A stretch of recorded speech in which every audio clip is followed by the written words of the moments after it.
You are. All right. And for those that wish to participate in the invocation and the pledge, would you please stand? Most gracious Heavenly Father, I just thank you for this opportunity to be able to pray for this meeting right now. And I just ask, Lord, that your peace will be over this meeting, Father, that you will come in and just rule and reign, and God, you would give all these supervisors wisdom as they lead this great county. Lord, not just today, but even into the future and for generations to come. Just be with them. Be with everyone during this meeting. And again, for your peace to be here. I ask all this in the name of Jesus Christ. Amen. Thank you.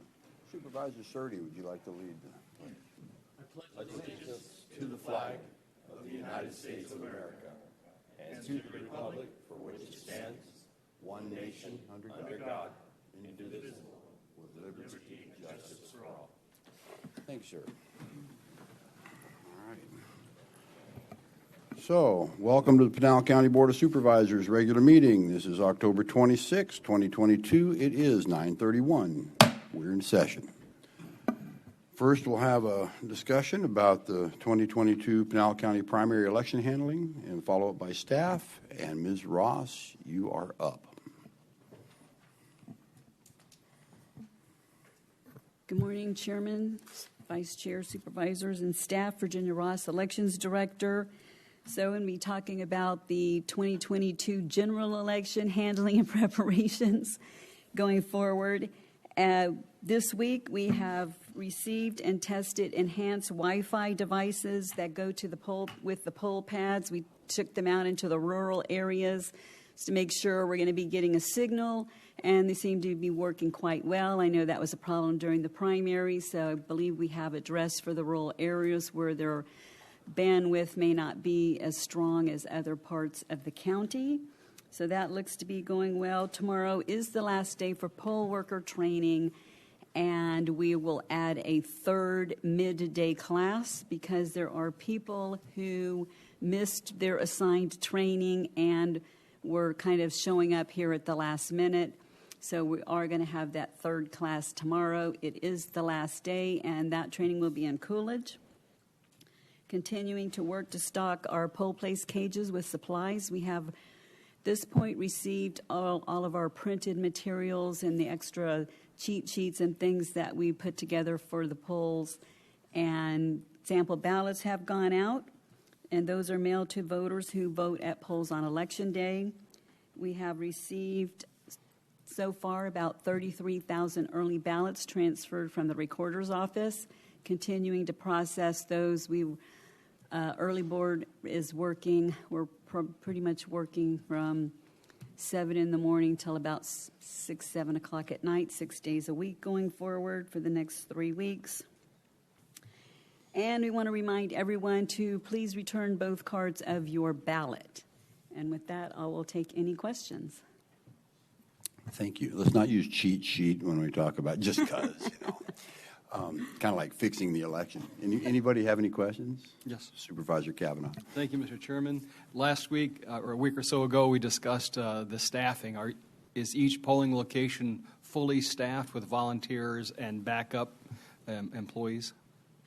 Mr. Chairman, Supervisor Kavanaugh, I don't believe we have all of staff that have volunteered, and poll workers, we believe we're fine on, but at the last minute, we always do have people drop out, so we do have a waiting list. I haven't heard yet that we're going to have any issues. Okay. And I've seen there's a dust up about Torrance County, New Mexico, and a couple other counties where the machine count was different than a hand count in the primary. Can you assure the public that our machine counts are going to be spot on and will not need to have a hand count?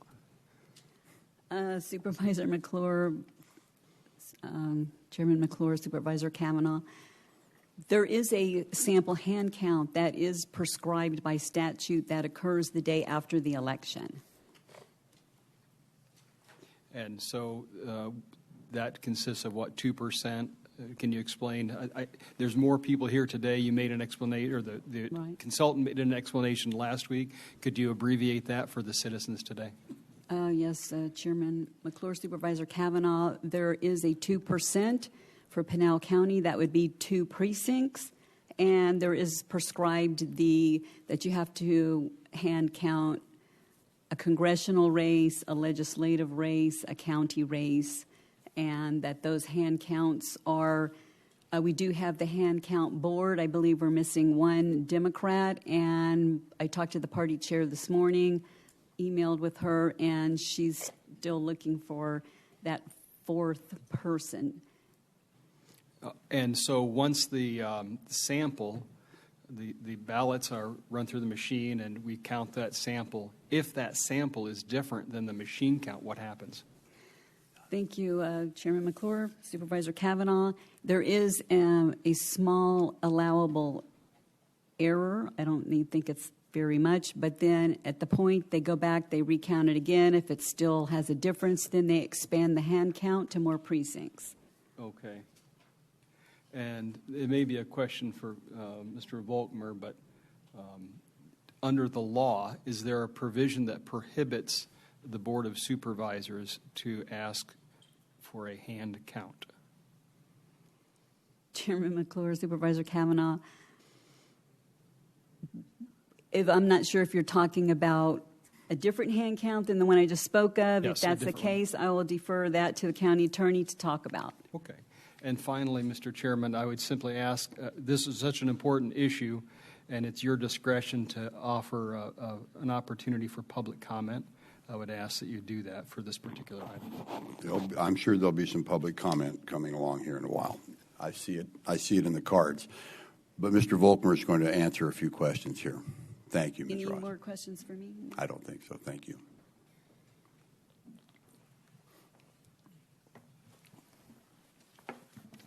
Chair, members of the board, Ken Volkmer, Pinal County Attorney. I appreciate the opportunity to speak. I just want to make sure that everybody's kind of aware. Agenda item number 1 is essentially it's been drafted relatively generically, and it's a standing item. The reason is there's always these things that are popping up when we're dealing with the election, and this gives us the ability to comply with the open meetings law because we're giving the public notice. So it does allow us to have these conversations. It does allow us to answer these questions.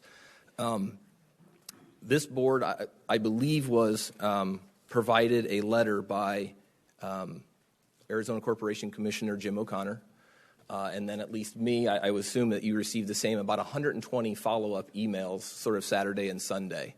And these emails were dealing with specifically why our machine is faulty, why we can't use our tabulating machine, and why we must do a hand count. Let me first begin by saying unequivocally, I get to see behind the curtains. I work with Dana Lewis. I work with Virginia Ross. I work with Leo and Himanshu and Mary Ellen and her management team every single day. I work with this board almost daily. Some of you, at least weekly, we're having conversations. We get to see, and I get to see things behind the scenes that the general public simply doesn't get to see. I can tell you that I have every faith in the way that our team is set up and the way that this election is proceeding forward. I have every confidence that we are completely compliant with the law, and we're going above and beyond what other counties are doing to ensure that our elections are free, safe, and fair. I'm specifically talking about Pinal County. I don't care about Maricopa County. I don't care about Pima or anybody else. I care about the people of this county and making sure our votes count. So let me begin by telling you, I have every faith that everything is fine. However, I realize that the public does not get to see everything that I get to see. I appreciate that the public has concerns, they have questions, and I think those are valid questions. The problem is there is not a mechanism for this board to explicitly do a hand count. There's just not a legal mechanism to do so.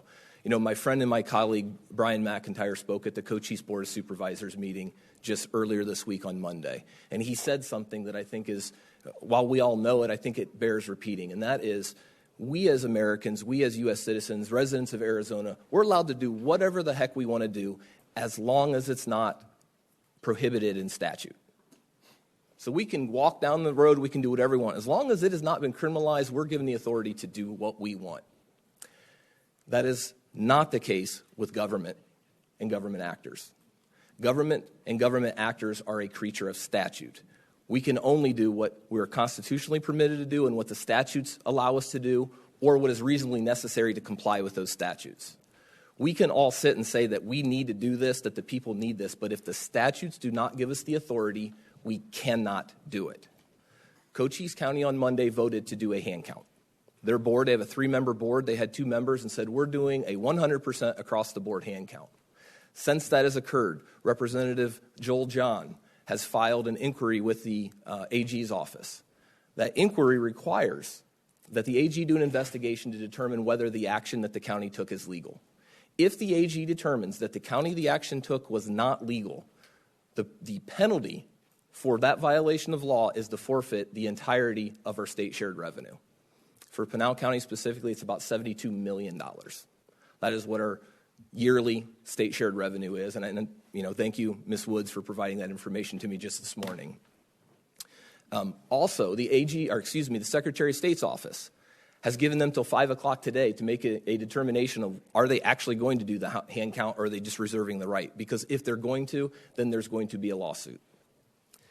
When you read the statutes, and it's specifically under 16602, hand count is very limited. And it was the process that Supervisor Kavanaugh asked, I called her supervisor, our election director, Ms. Ross, specifically described. It is 2% or 2 precincts, and it is very limited, it's very prescribed, and it must be random. 100% hand count is not random. There is no statutory provision allowing us to actually do a hand count. That's the position this board finds itself in. Quite frankly, I would tell you, personally, I wish we had a more robust hand count. I wish we did maybe 10% or did something further. But this board can't do what it wants. This board can only do what it's legally permitted to do. If the board wanted to do that, the proper mechanism is to reach out to our state representatives, reach out to our governor, and call for a special session where that could happen. That's the only legal mechanism to make that happen. Now that I've said that, I do want to address one other issue, because a lot of this push for the hand count, specifically representing from Corporation Commissioner Jim O'Connor and those groups, they keep saying, if our machines are uncertified, then all of these things. I will tell you, I agree with them. If our machines are uncertified, then we have a world of hurt. We potentially are jeopardizing the entirety of our elections. That is a fair and legitimate complaint. But that is the biggest if in the world. If you kill somebody, you're going to prison. You're not if you don't. So what I'd like to do real quick is just kind of walk through whether our machines are in fact certified. Natasha, if you could just bring up on the screen very quickly. So what we're looking at right here is the United States Election Assistance Commission. It's known as the EAC. And this is their certificate of accreditation. This is SLI. That is who does it. Now, I'm going to show you where everybody is frustrated and where the confusion comes in. If you look where I am circling with the cursor right now, it says effective through January 10th, 2021. There has not been a new certificate that has been issued. So what the people are saying is, look, if it has an expiration date and it expired, then we're not valid. It's not accredited, and we're in big trouble. What they are not seeing is this document, which was issued by the U.S. Election Assistance Commission on 1/27 of 2021. And I've highlighted this. You could feel free to read the entirety, but the highlighted portion is the most relevant. Laboratories that timely file the renewal application package shall retain their accreditation while the review and processing of their application is pending. While this process continues, SLI retains its EAC VSTL accreditation. What we have here is it says both the Pro V, I think it's V2V, I apologize, it's hard for me to read it, and the SLI compliance are fully accredited laboratories. I'm going to show you the next document. This was just Monday, and you can go today and you can look at it. This is actually the U.S. Elections Assistance Commission. This is the EVS 60.40. This is the VSSG 1.0. This is what we use. This is SLI Testing Lab. So as I scroll down right here under certification status, it is a certified system. We may not like how they certify it. We may think that they should have issued that accredited lab. We may say, I don't really feel that that's comfortable, but that's not our decision to make. That power has been vested with the Election Assistance Commission. The Election Assistance Commission has set their own rules up, and the Election Assistance Commission is telling us these are certified machines. There are 2 certifications that are required. There's a certification from this lab, and there's a separate and distinct certification that is performed by our Secretary of State. Our elections are compliant with both. With that, I'm happy to answer any questions. I just think it's important that we have these conversations. I know a lot of you are fully aware of this. I know the public is not necessarily aware of it. So if you have any questions, I'm happy to answer them.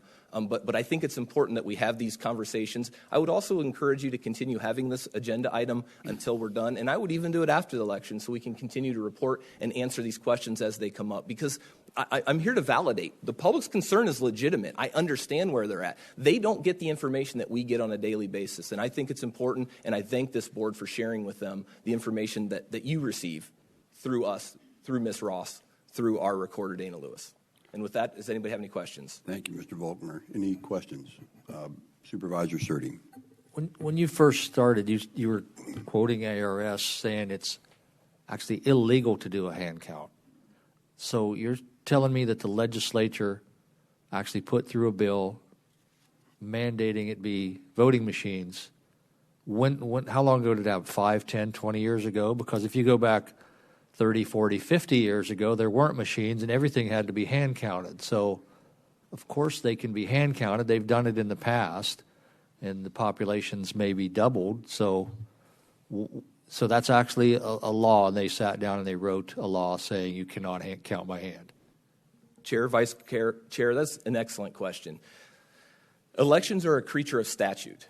They are prescribed to be done a very, very particular way. And that's done so the elections in Pinal County are the same as elections in Apache County and Yuma County and everywhere in between, and Santa Cruz County, and they're not being ran differently based on maybe the party in charge or the will of the people.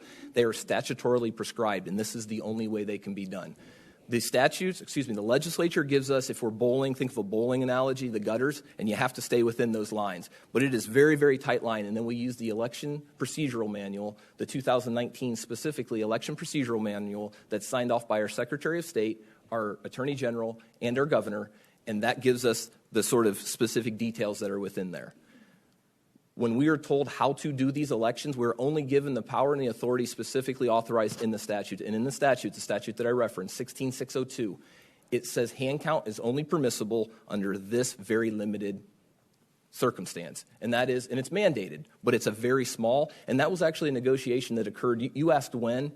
I was able to find a former state director of elections, speak with him on the phone within the last couple of weeks, and he said it was during his administration. So it would have been when then Secretary of State Jan Brewer was our Secretary of State, is when this sort of compromise for hand counts and when that agreement was made. Because 20 years ago, it was reversed. 20 years ago, it was the Democrats in large part that were asking for a hand count, and the Republicans said no. Now we've seen a reversal, and that was actually a negotiated sort of settlement with legislature and the Secretary of State's office to create a best practice, so there was a somewhat of an auditing mechanism. But once they put those prescriptions in place, once they put those statutory guidelines in place and they give us the out-of-bounds lines, we cannot go out of bounds. Yes, it would be illegal at this point to do a full hand count.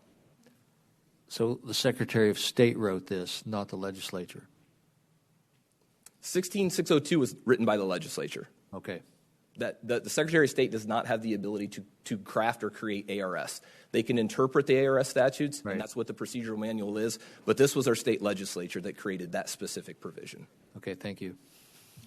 Supervisor Kavanaugh, you have a question. Thank you, Mr. Chairman. So it's 16602 that you referenced says in B1, at least 2% of the precincts in that county.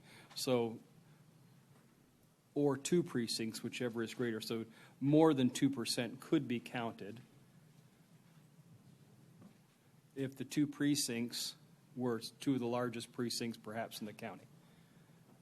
And they were chosen at random. That is correct. Okay. And that random is what's important. That's why you can't do a complete hand count, because a full hand count would not be random. Is there a specific provision, 16602, that says counties, recorders, elections officials are prohibited from counting 3%? No, there's not a prohibition. There is only an authorization up to a point. And then D1, at least 2% of the precincts in that county, or 2 precincts, whichever is greater, shall be, so there's the requirement, shall be selected at random from a pool consisting of every precinct in that county.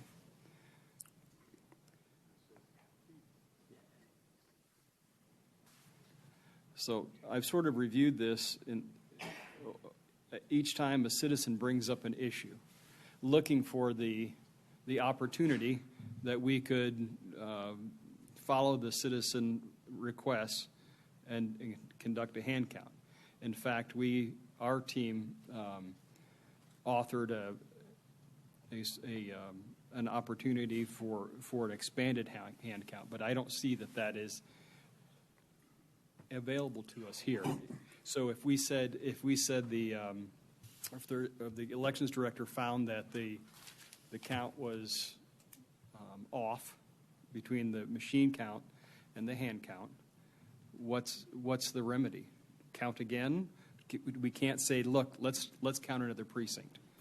No, we do get to count another precinct. So we count it again, we figure out what's going on, and then we expand the range. So if the very first time it's off, we're going to do it again and make sure.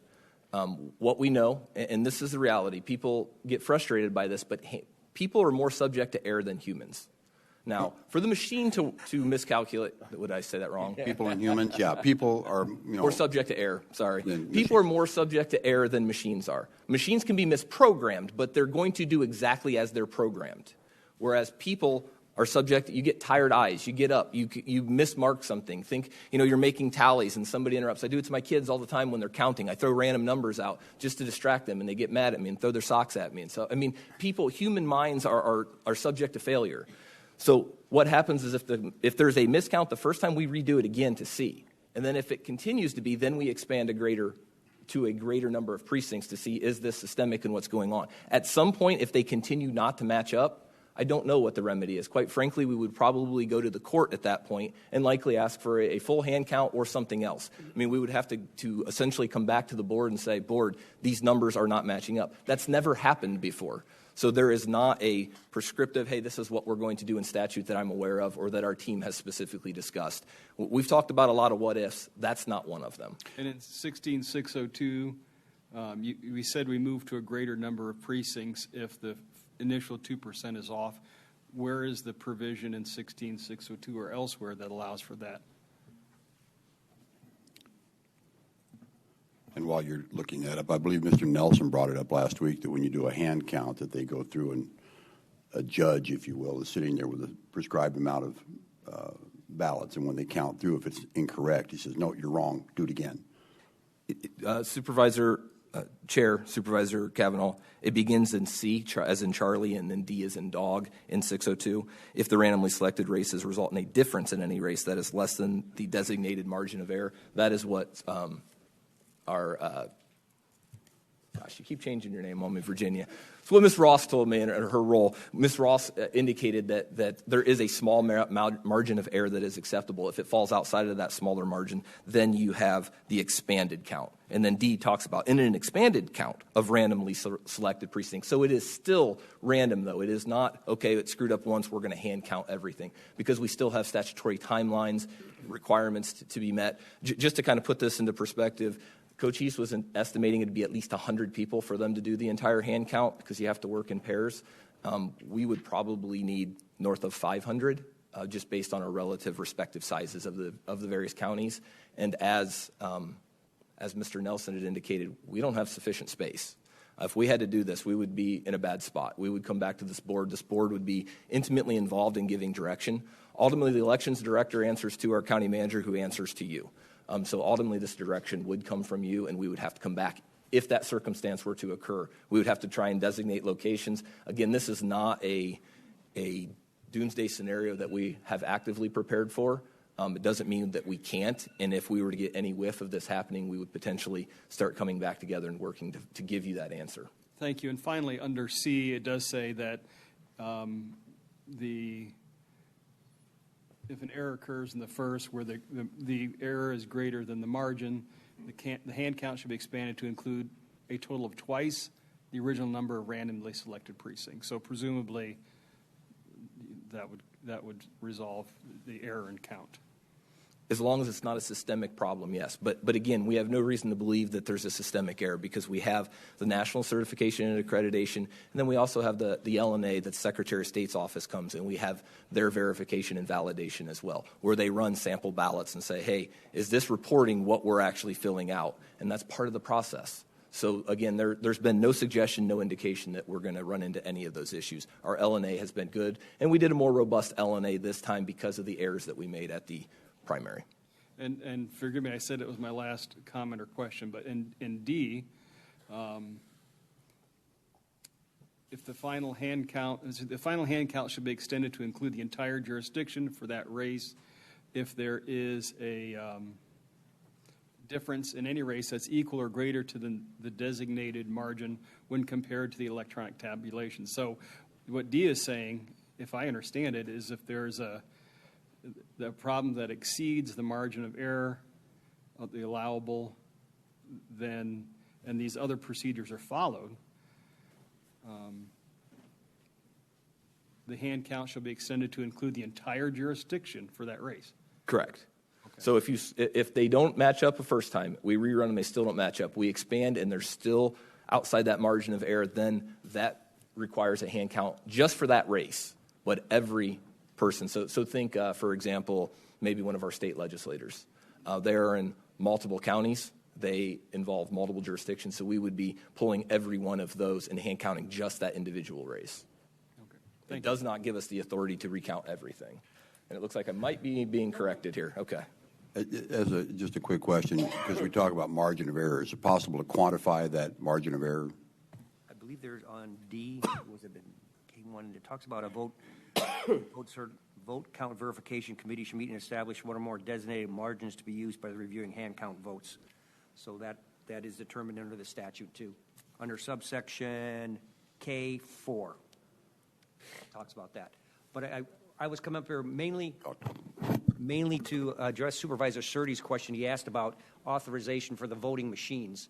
And there is a specific statute, 16441, that looks like it was effective in January of 1980, that said, pursuant to this article, shall become effective and operative when electronic or electromechanical vote recording and ballot has been satisfactorily tested and received.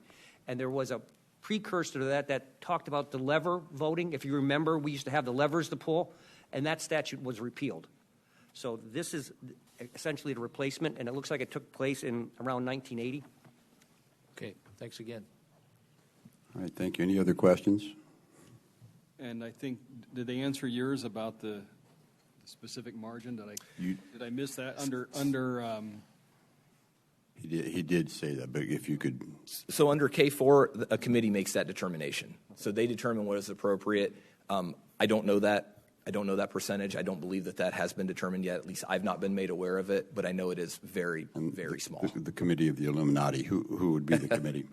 It is the Vote Count Verification Committee. And under 602K, it specifically talks about who's a member of that, when they must meet, what their statutory deadlines, and all of those Bipartisan, things. blah, blah, Absolutely. blah. Yeah, okay, thank you. I have one more question. And one more question from Just Supervisor Kavanaugh. So going back to you presented some documents from, I think, the FEC the first one, the letter, I think it's there you go. So part of the issue that citizens have brought forth is that this is an unsigned letter. By whose authority did this occur, and so on. So that is one of the issues with this particular letter, because it's an unsigned letter. You're right. It's informative, but it was sent by the director of the EAC. And when you read it in context with this letter and then ultimately what their own website that is updated continuously says that it's still there. So there is additional documentation. I took a real high level of what's there. There is a allegation made that this director doesn't have the authority to send this. That belies legal logic. There's apparent authority in an agent theory. There's apparent authority of this person to issue this letter. So there is no reason for us to question it. Again, they sent it to us. It was provided to us. This is what SLI has. It's there. requiring an artificial signature, that doesn't have any real meaning because, again, this has been sent by the organization saying, hey, they're still there, just an update, we're still processing. It does talk about it here. So they got ravaged by COVID just like everybody else, and they are still going through the process. But when you look at, again, this is their website, this is their accreditation, this isn't something that we're fabricating or making up. All of this information is consistent, and then they still deem it to be a certified system, which is consistent with the letter that was provided. That signature is unnecessary. Very good. There's no legal requirement, I should say. No more questions. Thank you. No more questions. Any other questions from anyone else? Okay, thank you, Mr. Volkmer. Thank you, Chair. Appreciate all the information. Thank you, Ms. Ross. Now, Ms. Ross, get back to work. Okay. All right. So, item 2, call to the public. Those wishing to address the board need not request permission in advance. Action taken as a result of the public comment will be limited to directing staff to study the matter or rescheduling the matter for further consideration and decision at a later date. I have first up, I have 4 here so far. Let's see, on elections. Mr. Sabin, I believe you are up.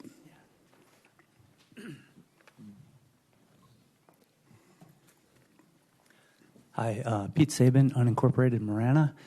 Good morning, Mr. McClure and supervisors. Actually, I'm going to change what I was going to say in response to Mr. Volkmer. The EAC, going back to 2020, if you look at what happened, Pro V&V and ES&S, their certifications had actually expired. So under the 2020 election, they were not certified. There were no certified election counting equipment technically anywhere in this country.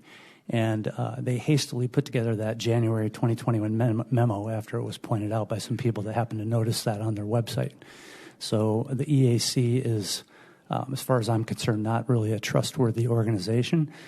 As a person who ran an analytical laboratory that was ISO 9000 certified, there are plenty of ways to hide things from auditors, and you can get certified for anything you want. That doesn't mean anything. I mean, it could mean it's just certified junk.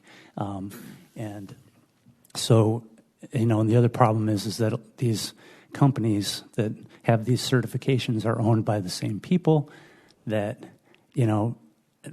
they're not trustworthy. This is not a normal election. I think that, I don't know, I saw nothing in Section 16 of ARS that specifically prohibited us doing a hand count.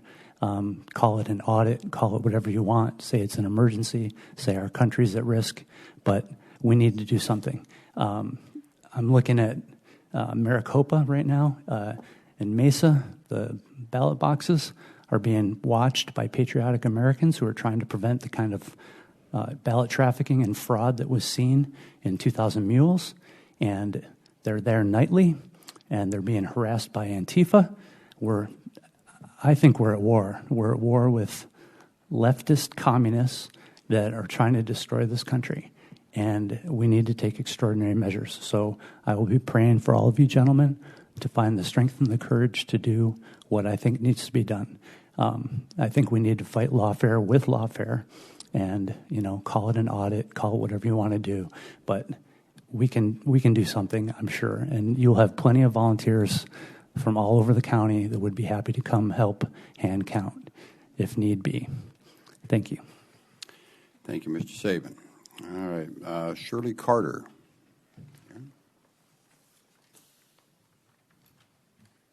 Thank you. I'm Shirley Carter. I live in Pinal County, outside of Eloy. I want to thank all of you for the opportunity to speak this morning. The elections are a bipartisan issue. They should not be the left versus the right. Having fair elections should be important to everybody. What I heard from the Arizona Revised Statute in 16602 was at least 2%. Okay? To be random, you could have 99% counted, and it's still random. I don't know if that would, I believe that to be a true statement, okay? 100% is not random, but 99 is. Anyway, what I'm up here for is I'm old enough to know that I've been voting long enough that paper ballots can be counted by hand, okay? We're not asking for the ballots to be counted at the election office in one location. We have all these precincts. Every precinct is set up to have only between 1,200 and 1,500 voters. You can't tell me that a precinct can't count 1,500 ballots in a day. It just, that is not even meets the common sense. You have all of these individuals that are out there right now that are volunteering their time to be poll watchers. They could be brought in to do the count. You could do bipartisan teams that are just counting one race at that one precinct and have, however many it takes. I live in a very small precinct, Precinct 11. There's still plenty of room to have counters in my precinct. You are counting throughout the day. Not everybody shows up at 6 o'clock at night and gets in line to turn in their ballots. I find that just not meeting the common sense to be able to hand count.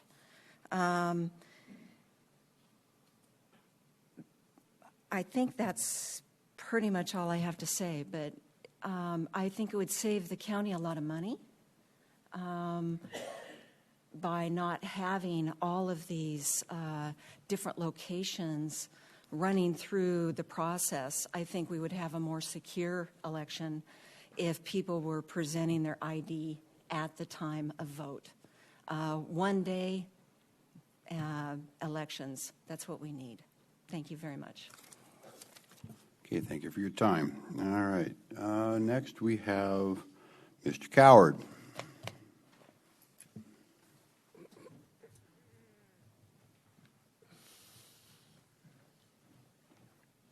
David Coward from Gold Canyon, and I'm speaking on behalf of Gold Canyon Community, Inc., Mr. Chair, Board. We want to thank you again for giving us our grant for this coming fiscal year, and we provided our first quarterly report, and I just kind of wanted to give you a summary of it very quickly.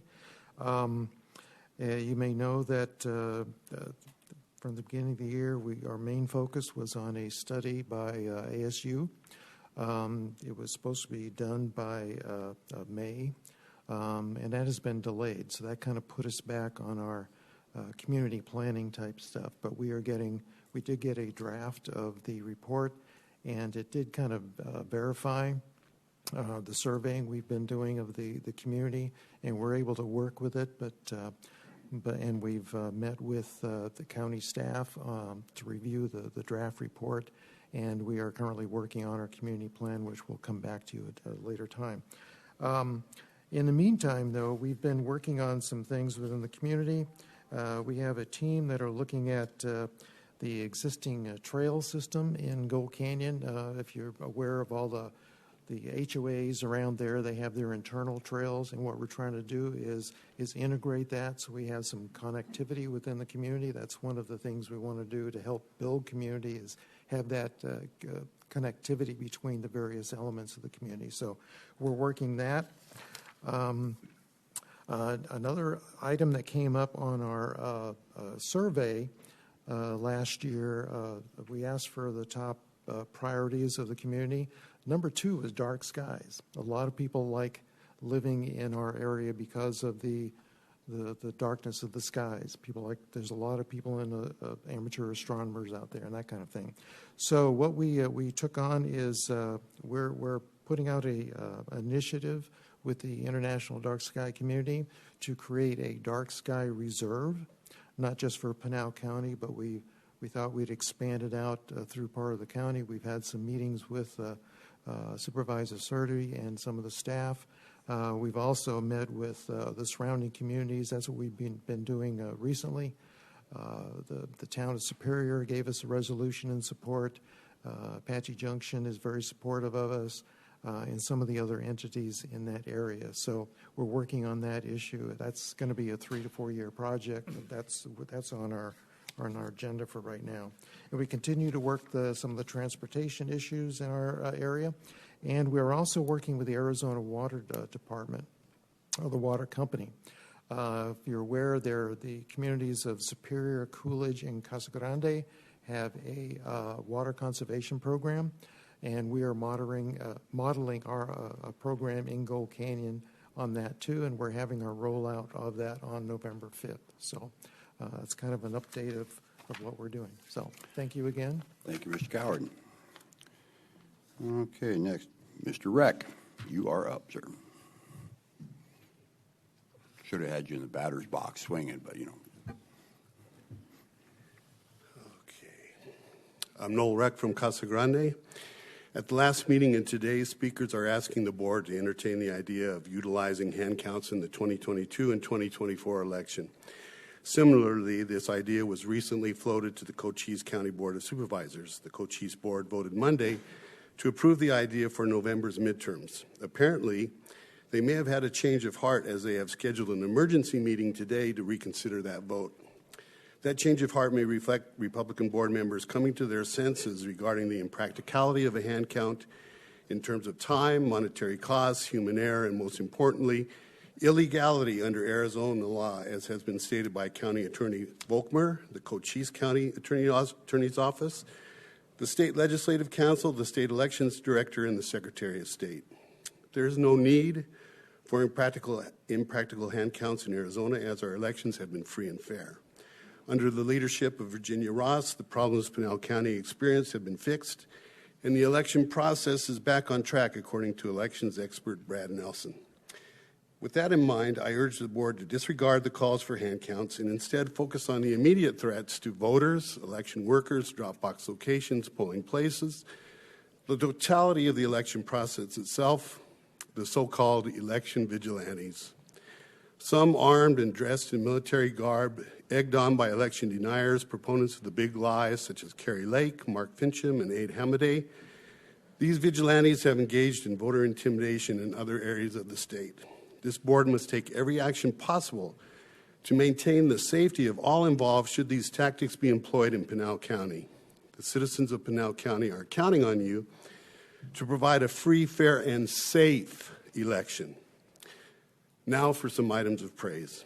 A shout out to Representative Tom O'Halloran for his efforts to bring $1.25 million to the Casa Grande Police Department through the U.S. Justice Department COPS grant. He has shown himself to be more than worthy of being reelected into the newly formed 2nd Congressional District. I urge those within that district to watch and debate Mr. Crane on this Friday, October 25th at 5:30, live streamed on the Casa Grande Dispatch Facebook page. An acknowledgement of the impact of the Inflation Reduction Act in Pinal County, as stated by Heston Klenk, Director of State Government Relations at AES Clean Energy, in making Pinal County a key player and innovator in the renewable energy sector. Lastly, a commendation to Pinal County in its commitment to Breast Cancer Awareness Month, and in particular to Ms. Kennedy for her very personal video. If I may, I'd like to publicly share an email I sent to her. Ms. Kennedy, I watched your video and want to thank you for sharing your story. The more awareness, the better, and certainly more so when shared on a very personal level as you did. My wife is a 30-year survivor, and like you, we count those daily blessings. The level of awareness and the treatments back then were not what they are today. It's good to see the improvements that have been made that will one day lead to the eradication of all types of cancer. Thank you for your efforts. I'm guessing you are the guiding force behind the county's focus this month. I'm glad you're here and appreciate the obvious value you bring to the county in so many ways. Thank you. Thank you, Board. Thank you, Mr. Reck. Okay, are there any others that wish to address the board? I will tell you that item 6, I'm going to allow public comment on that. So if you're here for the Gold Canyon gate issue, don't come here at the moment. But any others that would like to come speak to the board? Sir.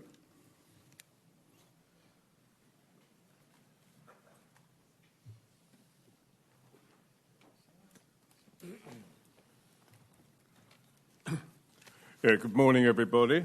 I'd like to take advantage of this opportunity to address the board on the issues concerning Sleepy Hollow Trail and the road adjoining. Sir, that's what I was just talking about with Sleepy Hollow. It'll be item 6, and you'll have your opportunity to speak to that item at that time.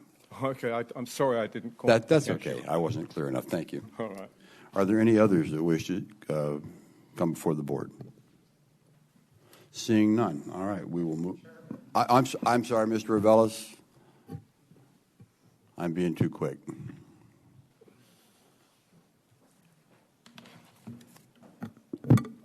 Roberto Reveles, resident of Gold Canyon. We're here today, Mr. Chairman, because of lies promoted by a candidate who has refused to accept Americans' voters' decisions, and because of a political campaign that has been promoting distrust of our American institutions.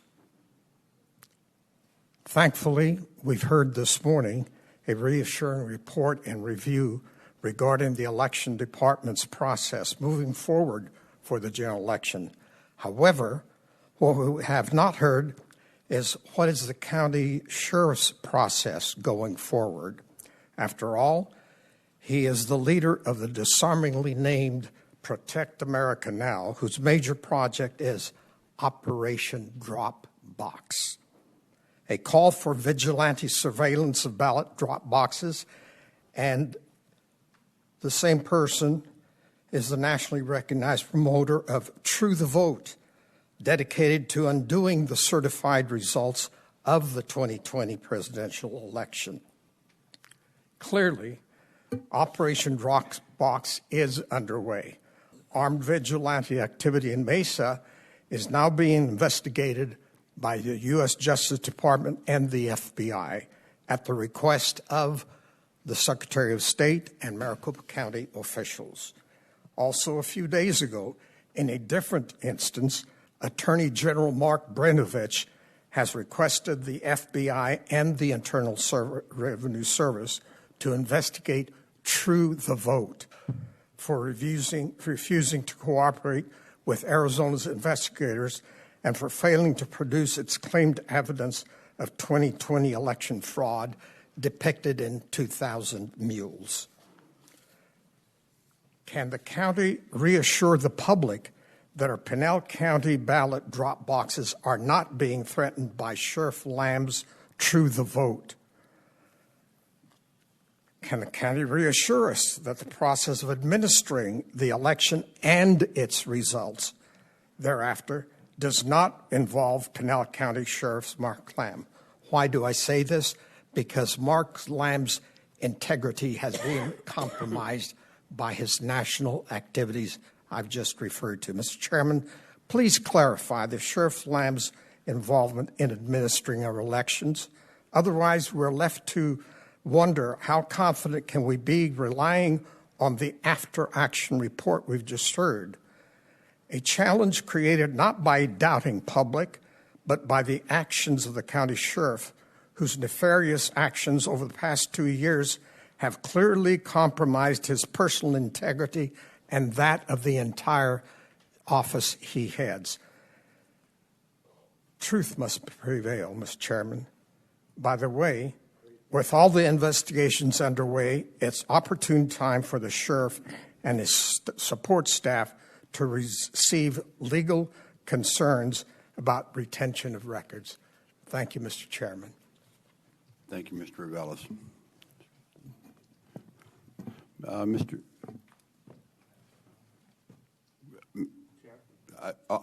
I'm sorry, yes, true, we're not done yet. Mr. Orth, please. Thank you. Yes. I'm John Orton. I live in the unincorporated area of Eloy, and I would like to state that Sheriff Lamb is a patriot, and he is, more importantly, voted into power. And I don't think this board has the authority to put sanctions on him in spite of what you may want. Also, I would like to encourage this board that statute 15602, when it talks about a minimum must be at least 2%, let's don't go with the bare minimum. You know, you guys have the authority to make the voters of the county comfortable, and you can increase that from 2% to, 50% or 75 or 99 like Shirley suggested. That's all I have to say. Please do the right thing and let's do a hand recount. Thank you.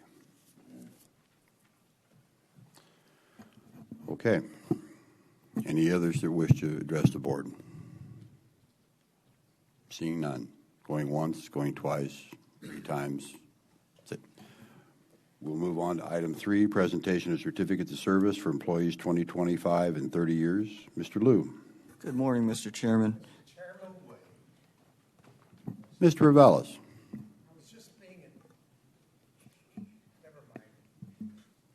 Okay, that's uncalled for. I will give you that. I'm sorry for that, sir. All right, moving on.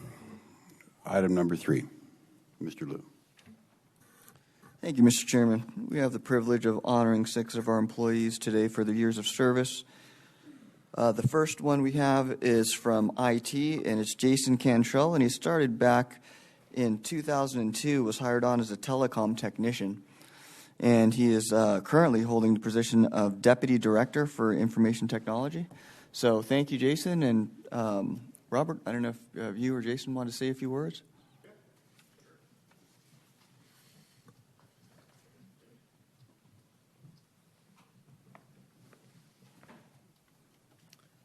Good morning. So Jason Cantrell's been here for 20 years. He's had a great career progression. And I just want to kind of lay out the whole progression because I think it's pretty impressive for somebody that starts in at the county as a telecom technician, works their way to telecom specialist, then to senior engineer, then to infrastructure manager, and now is appointed to deputy director.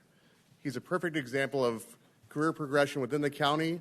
There are opportunities to go from entry level all the way to the top tiers of the county. He's a great example of that and a great employee. We're lucky to have him. Thank you. Come on, Jason, say something. Get up there.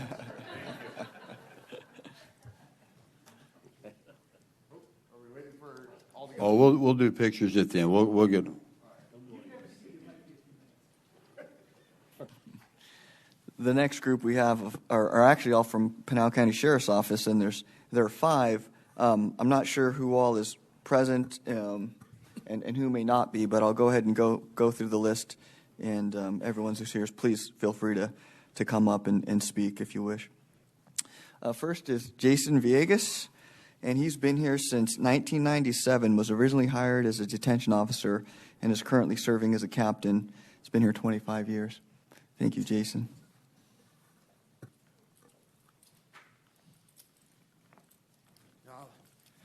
I'll make this brief. Thank you guys for giving me the opportunity to speak. Started with this agency when I was 20 years old, as you mentioned, as a detention officer. Worked my way through the ranks, served in a number of specialty units. I can remember when the Board of Supervisors was 3 members, and during my time here, I've served under 6 different sheriffs. Seen a lot of good things, a lot of bad things throughout my career. Spent most of my time working weekends, holidays, night shift. But one person that means the most to me that I'd like to thank that stood by my side 23 years out of my 25-year career is my wife, Megan. She's always been my pillar. I could tell you some of the things I've accomplished if it wasn't for her holding down the family and raising my 2 oldest kids almost by herself.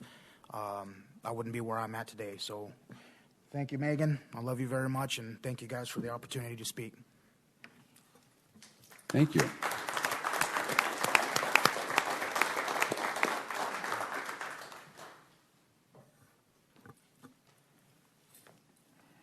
Just don't run off.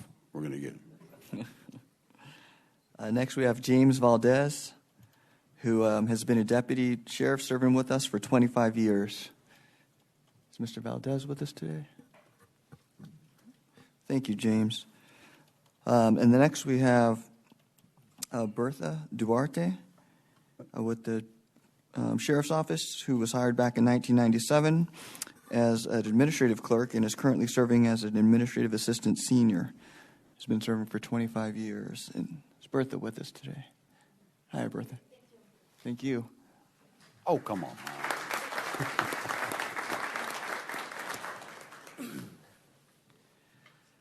And then the next two that we have been here for 30 years.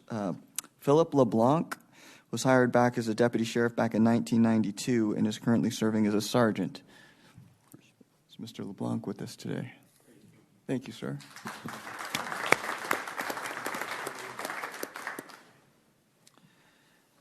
And Miss Stacy Sherwood, who was hired back in 1992 as a detention officer and is currently serving as a lieutenant. Has been serving for 30 years. Thank you, Miss Sherwood. Are you with us today? Nope, but Chief Hendrick knows something that's going on that I don't. He's a mister. Mister, I'm sorry. I'm going to make sure he knows. Yeah, all right. Cut that out of the Snag It video, would you? Thank you, Chief. And thank you to everybody who's on this list. Does anyone else want to speak? Chief or any other members? No? All right, well, picture time then.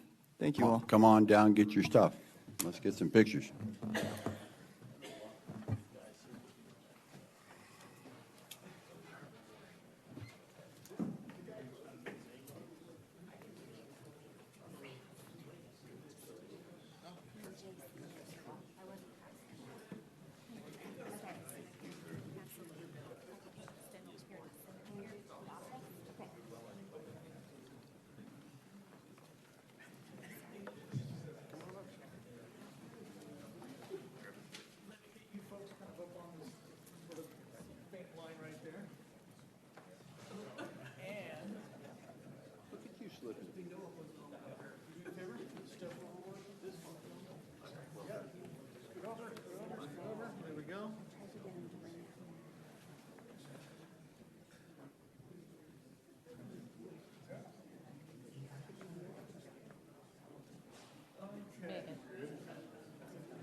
You sure? Fit there?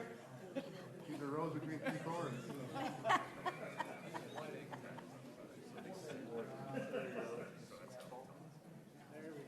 And everybody looking here. Nice big smiles. 3, 2. And again, we're going to do another one. Thank you. Good job. Thank you for your service. Oh, now I got you. She must be a great lady.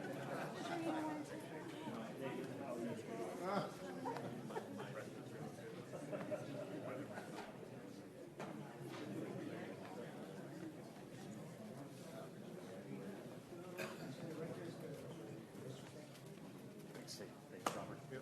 Thank you. Head higher. Okay, 3.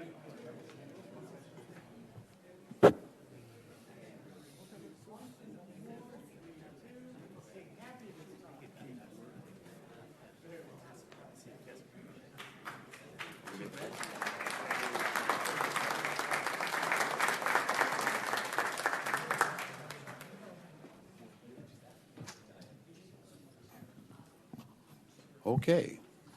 Next up is item 4, which is County Manager's Report. Mr. Liu.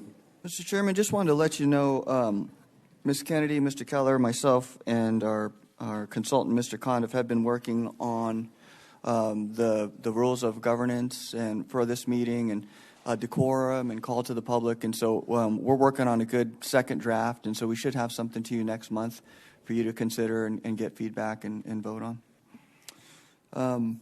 And then also we'll wait till after we're done with the election, all the counts, and we'll do the strategic planning session probably in December, given that we're all done and wrapped up with the election. And then we do have a very fun event to announce this Saturday from 5 to 8. Animal Care and Control is going to have a pup retreat event where they're going to have activities, prizes, costume contest, haunted house, and that's all going to be at their location just south of the fairgrounds, 1150 South 11 Mile Corner Road. They also are going to be waiving adoption fees and be doing free microchips for your pets. So anyone could make it, that'd be a great time. Thank you, Mr. Chairman. That's all I have. Thank you, Mr. Liu. Item number 5 is Purchasing Division Report. Ms. Peterson, I see you out there. Good morning.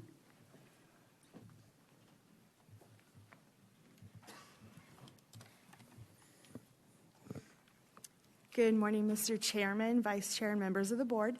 I am T.R. Peterson, the Purchasing Manager for Pinal County, and this is your purchasing report for October 26, 2022. First, the board is requested to approve the following contract awards. RFP 203026 for Public Defense Services Office Attorney Services. We recommend Alexis J. Brooks of Tate and Hall be awarded a contract beginning October 26, 2022 to run concurrent with the current contract's term, which ends on June 30th, 2023. This contract will be used by the Public Defense Services Office. RFP 231527 for Vehicle and Equipment Parts Repair and Services. We recommend contracts be awarded to the following suppliers: Earnhardt Chevrolet, Earnhardt Ford Sales, House Wright & Sons LLC, Napa Day Auto Supply, Pinal County Auto Glass LLC, Rodeo QCC Inc., DBA Rodeo Dodge, Sons Ray Machinery, and Watson Chevrolet. This contract will begin on October 26, 2022, and will be used by Fleet Services. Next, the board is requested to approve the following contract amendment. IFB 220826 for commercial refuse collection and public recycling services. We recommend approval of Amendment Number 3 to exercise the optional extension period from September 1st, 2022 through August 31st, 2023 with the following suppliers: Republic Services, Waste Management of Arizona, and this contract will be used by the Facilities Department. RFP 220726 for Public Health Clinic Services. We recommend approval of Amendment Number 1 to exercise the optional extension period from September 1st, 2022 through August 31st, 2023 with Rebecca N. Stranda, RN. This contract is used by the Public Health Department. And finally, the board is requested to approve the following cooperative purchases.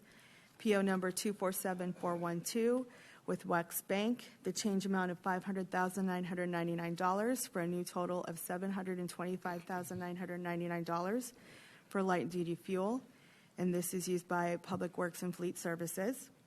PO number 247413 for Synergy Petroleum LLC, change amount of $550,999 for a new total of $1,100,999 for diesel fuel, also used by Public Works and Fleet Services.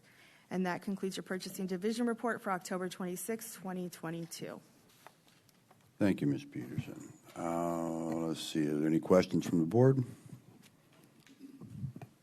Seeing none. Make it a motion, please.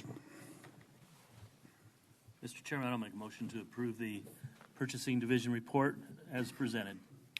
I have a motion. Is there a second? Second. A motion and a second. Those in favor? Aye. Aye. Opposed? Hearing none. Motion passes. Thank you. Item number 6, presentation and discussion of the traffic circulation study results and recommendations for the Fossil Springs Drive Sleepy Hollow Trail Connection Access Road, Peralta Canyon Way. This is Mr. Wanamaker. Are you? I saw you. Oh, there he is. Hey. All right. Well, good morning, Chairman, members of the board. Chris Wanamaker, County Engineer. So yes, today we'll be talking about this very important and controversial issue. Let's see here. Is this the clicker here? So on the agenda today, we're going to talk a little bit about brief history of this road, how we got here today, little brief discussion on some legal perspective. Then we'll go over the traffic circulation study, some of the findings, and then the recommendations. We'll also talk a little bit about the public input, because that's a very important component to this. And then we'll move on to possible options and next steps for where do we go from here. So for those that don't know, this is a map of the area. The road in question is the connection there between Sleepy Hollow Trail, which is on the north, and Fossil Springs Drive, which is on the south. This is between two subdivisions, Mesa del Oro on the north and Peralta Canyon on the south. This is obviously in Gold Canyon. So some history, just for some context here. In May of 1981, the final plat for Mesa del Oro Estates was approved. In November of 2013, the tentative plat for the Peralta Canyon subdivision was approved by the Planning and Zoning Commission. In February 2019, there was an administrative plat amendment by the Community Development Director on the plat for Peralta Canyon, specifically Parcel 12. In May of 2020, that plat for Parcel 12 was approved. Within a year from that approval, there was a public meeting held in Gold Canyon where I believe 400 or 500 people showed up to discuss specifically this connection, Peralta Canyon Way. And during that time, the developer made infrastructure improvements on the subdivision, and a gate was installed. In April of this year, we had an independent third-party legal review of this specific issue. And then in May, we removed the gate for a number of reasons. It wasn't functioning correctly as part of it. And then in June, we underwent a traffic circulation study, which is what we're going to go over today. And then today, we're presenting those results. So just to show, this is the plat from 1981 on Mesa del Oro Estates. To point out, in the red circle there, this road was on the plat, shown as a public right-of-way, dedicated with the plat and approved at that time. Of course, the actual road was not built at that time. I believe it just remained vacant desert.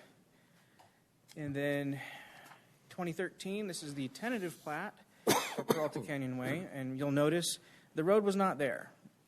That Fossil Springs Trail, which is that northernmost east-west section, at the time was actually a private road. There's actually two gates, if you can, I don't have a pointer here, but there's two gates on either side for that Fossil Springs Trail to be private. So there was no connection to the north at this time, at the tentative plat stage. Then the final plat that was approved in 2020. Is there a question? I'm sorry, there's a question from Supervisor Goodman. I just want to make sure I completely wrap my head around all of this. Can you go back? So you're saying that the final plat, go back to the first one. That's in 1981. Yes. And that shows in that final plat that there's a road there, correct? There's a plan to be a road there, yes. Now go to the next slide. In that final plat, it's showing no road. I'm amazed that we missed it somehow. Well, again, this was intended to be a private section of Peralta Canyon, so there was going to be no connection to the north. Now, there was an administrative change, which when we go to the final plat, you could see the road there. So that connection... And that was done in 2020. Yes, and what you see on this screen here is what this board approved as far as the final plat is concerned, with the full right-of-way and designation as a public road. So you have two plats, 1981 and 2020, both showing this roadway connection. Chairman? Supervisor Miller. Yes. Thank you, Mr. Chairman. Now, in this, when you brought this slide up, you said there was a gate or gates. And whereabouts can you identify where those are? So Fossil Springs is that east-west roadway. Yeah. There are two turnarounds. Yeah, I don't have a pointer here. Got me. Way to go. Yeah, right there on either end. The cul-de-sac looking thing? Thank you.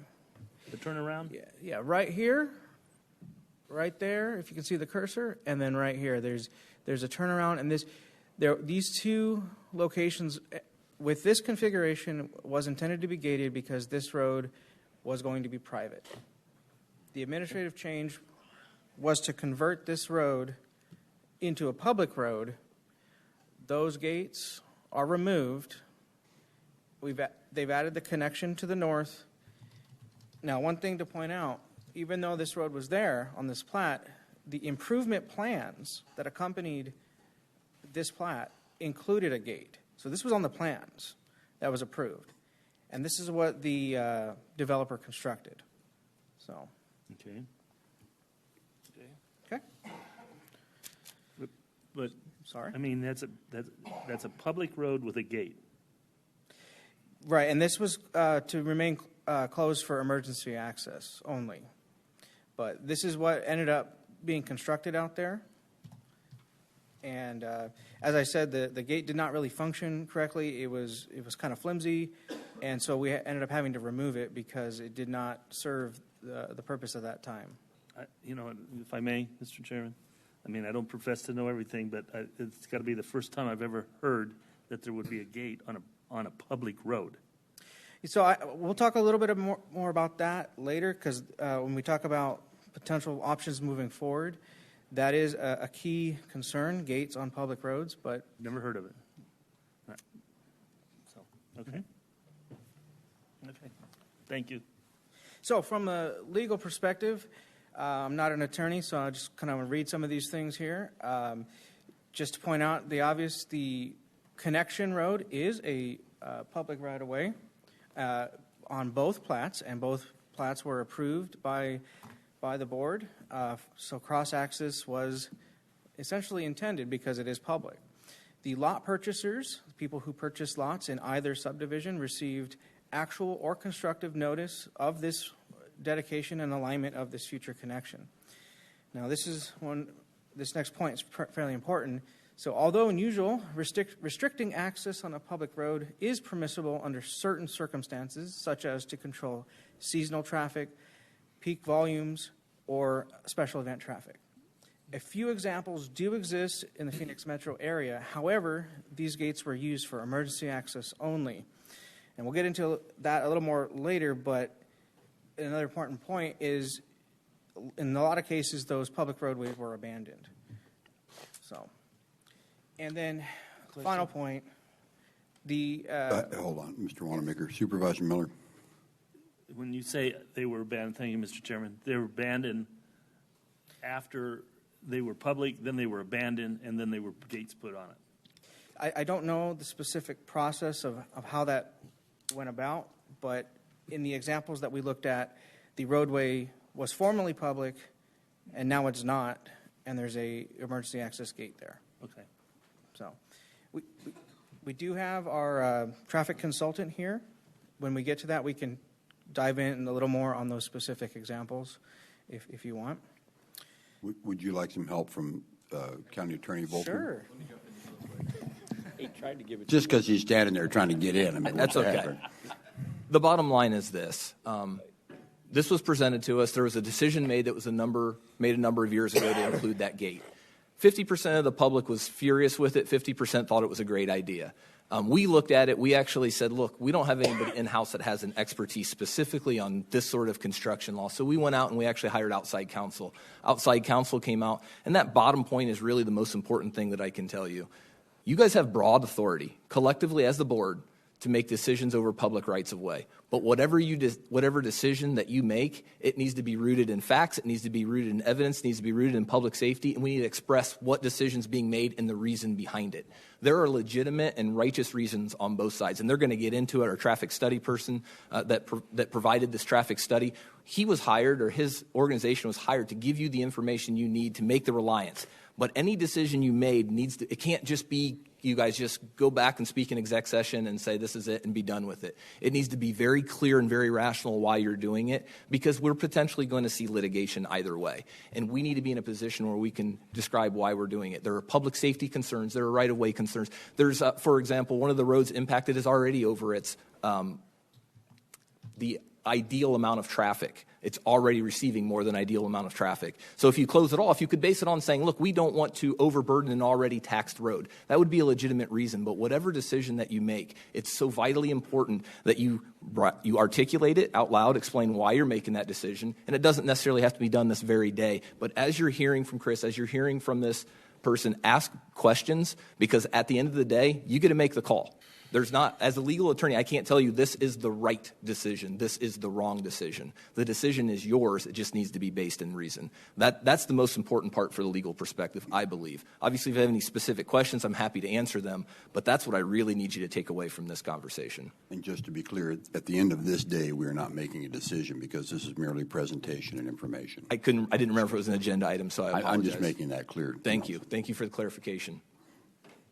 Okay, any questions? All right, Mr. Wanamaker, you're back. Thank you, Chairman.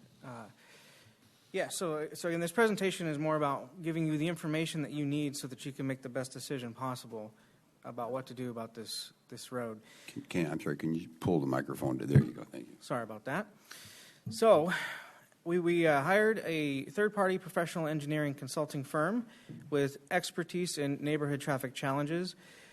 We wanted them to take a holistic, big-picture view at this issue, this question about what do we do with this road. We wanted to understand what are the impacts of closing the road and what are the impacts of opening it. And just to be clear, the analysis and the process that they used is based on national, state, local standards and standard engineering practice. Mr. McClure. Question? Supervisor Surdy, I hear you. So Kent Volkmer suggested we speak up as things come up. Sure. One criticism was that we did the study over the summer when not everybody was here.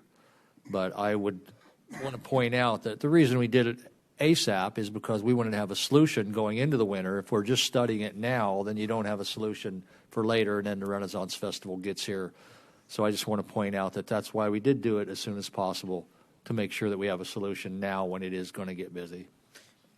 Chairman, yes, that is correct. And the study does account for the seasonal variability in traffic. So that was part of the analysis that was done.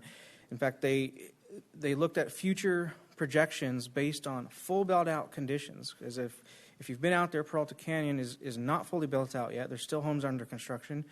So with this study, we looked at future conditions, every home occupied, maximum capacity. So we wanted to see what effect would that have on the community. We obtained data in the April-May time period, and then again in June, some traffic count data and speed data. We also looked at the intersection of Kings Ranch Road and Sleepy Hollow Trail. We wanted to understand what are the impacts to that intersection. Is this additional traffic going to create a situation where we need to put in a traffic signal or something like that?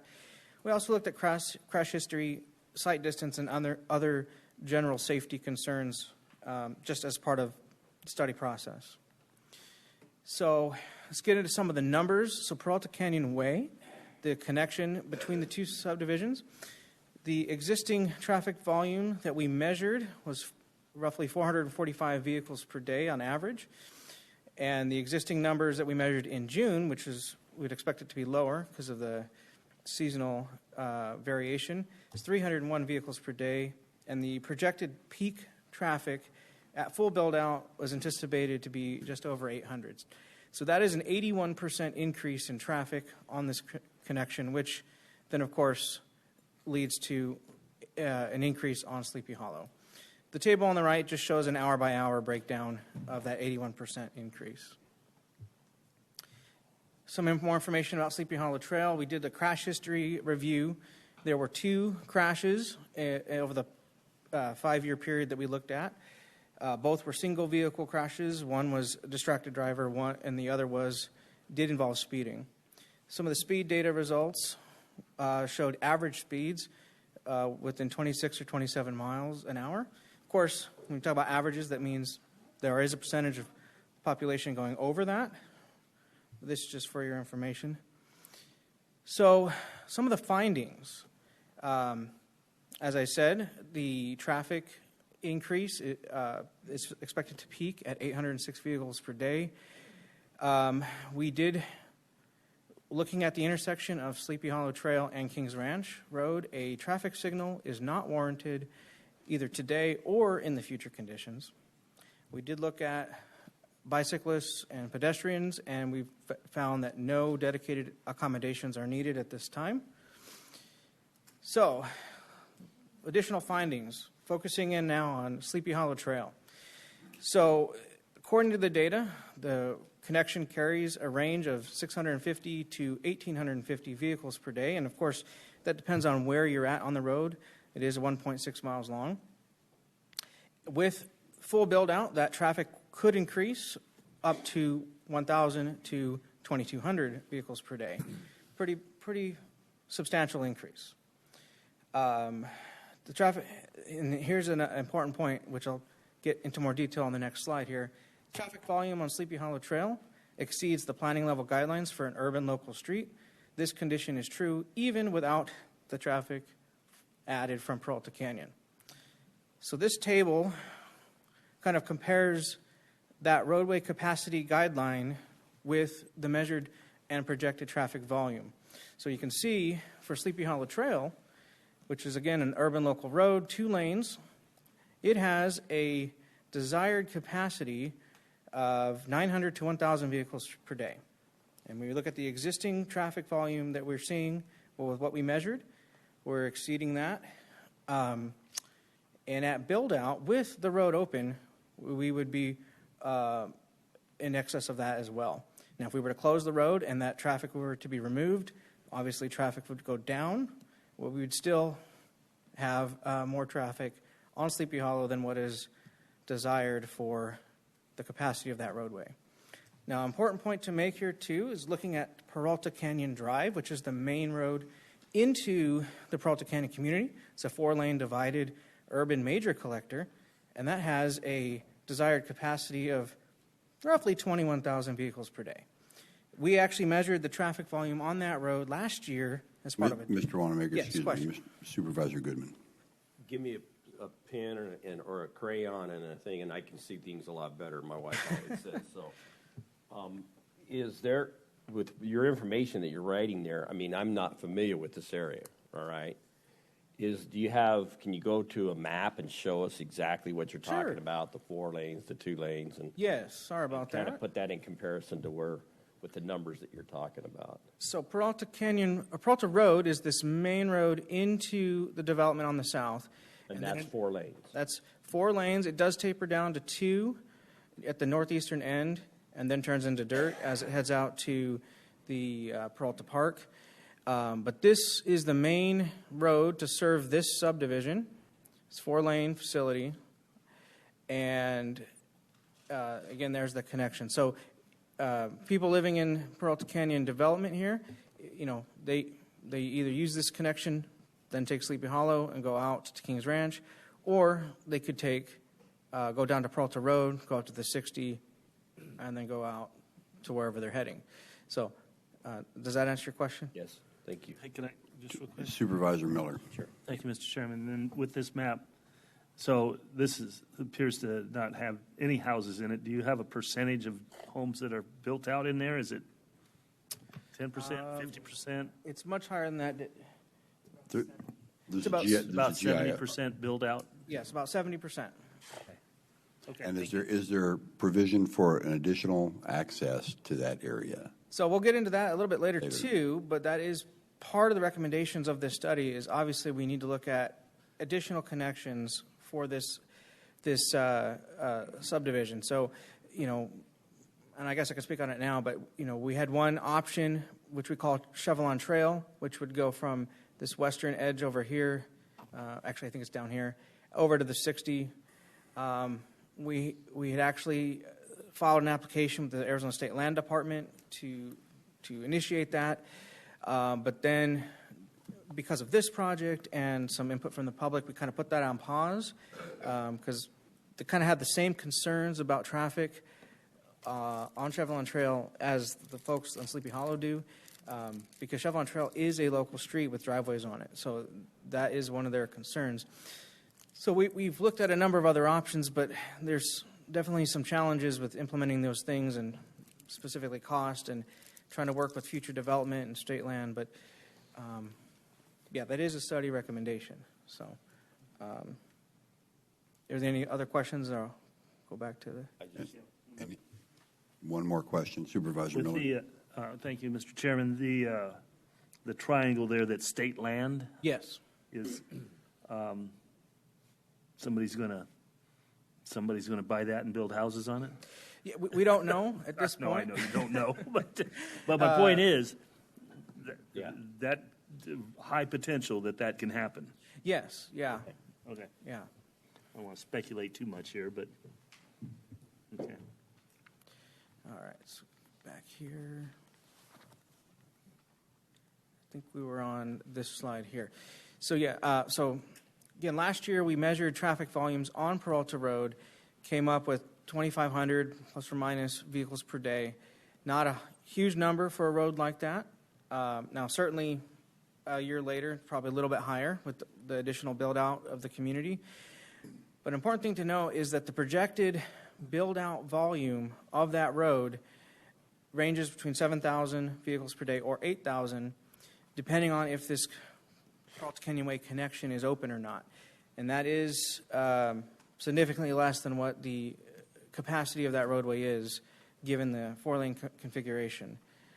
So, are there any other questions on this? Apparently not. All right. So, talking about the actual recommendations of the study, after looking at all the data and information, our traffic consultant does recommend that the roadway be open. Now, that's not the end of the story. I have more slides. So, and again, decision's not going to be made here. Now, of course, the other recommendation is additional access points for Peralta Canyon development, and traffic calming is an option for improving community livability on this connection and Sleepy Hollow Trail, and I'll get into that as well as a potential option. So this table just lists kind of the advantages and disadvantages of opening the road and leaving it open, and the primary advantages is that it provides emergency access and access in the event of an incident that would affect their single point of access on Peralta Road. And, of course, it reduces travel time to some parts of Gold Canyon. Of course, the disadvantages is that you see a 81% increase of traffic on Sleepy Hollow Trail, and there's a potential for overuse or misuse, perhaps, during special events like the Renaissance Festival, community cut through, that kind of thing. So that is a major concern. Now, this slide, summary of public concerns. Now, I just want to be clear, we have heard the public. I personally went through nearly 50 emails from both sides of the street, I guess. And so to summarize the main concerns, for the people that were concerned about the roadway being open, the main concern was traffic safety. Safety of pedestrians, motorists, bicyclists. I know this community, there's a lot of people walking around, walking their dogs, riding bikes. So that is the number one concern brought up by the public in these emails that I read. The second concern had to do with quality of life, disruption to the quiet neighborhood that they once were used to. And then, of course, concerns about cut-through traffic from the Renaissance Festival. And some concerns about the ability to leave their property and exit onto Sleepy Hollow during those peak times where we see vehicles as much as once every 15, 20 seconds during that peak hour at the projected full build-out. On the other side, the summary of concerns for the people who wanted the road to be open is just very simply the lack of secondary access points. One example was given where there was some incident on the US 60 and a person who had just left surgery took more than an hour and 20 minutes to get home. Now, this is what was said in the email. Can't verify anything, but that's what was said. It's like it took him an hour and 20 minutes to get home because of an incident on the 60. So there is a concern with that. Another common thing brought up is the fact that, again, these are public rights of way. It's a public road. How can you close it? It's public. And, of course, if the road were to be closed, decreased emergency response time. And then there was some discussion about ability to access the school, the elementary school there within the Peralta community. So, possible options moving forward. So there are basically four options. We have two extremes. One is do nothing, keep the road open. And the other extreme is completely close the road and not allow anybody to use it, not even emergency. And I don't know where we're going to end up at the end of the day, but very likely neither of those options. So that leaves us two other options. The first, which is recommended in the traffic study that we did, install traffic calming measures on Pearlton Canyon Way or Sleepy Hollow Trail. Third option is install a new actual robust gate that can't be broken and driven through on Peralta Canyon Way.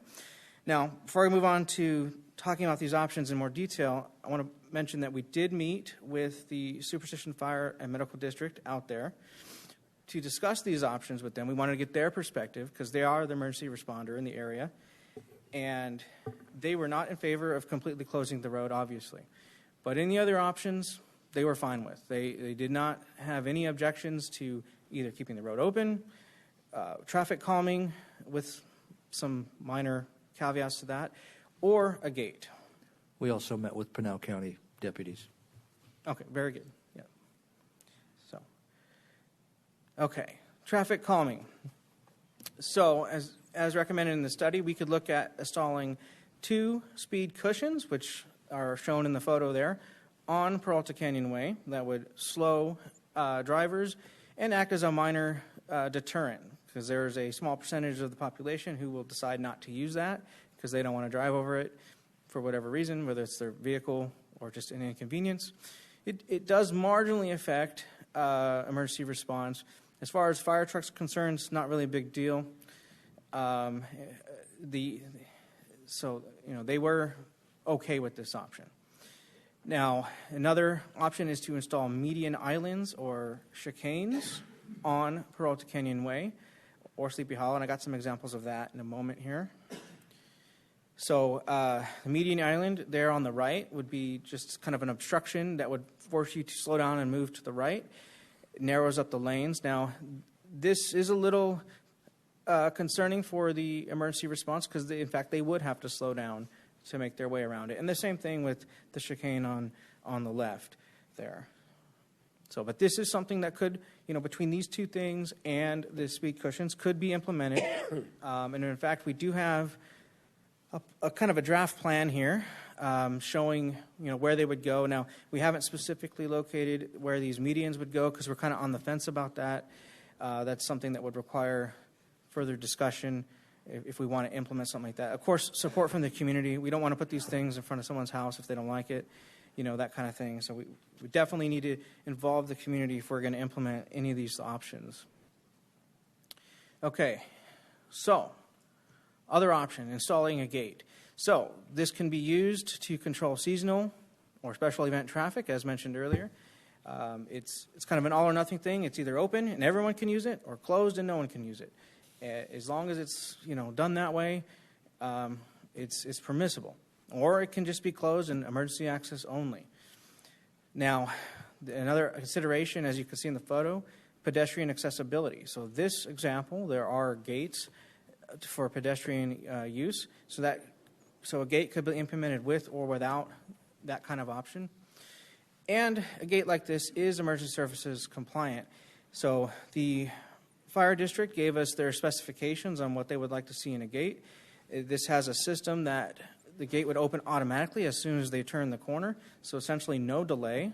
And that if the gate malfunctions or there's some other issue, they could manually open it with a special key that they have.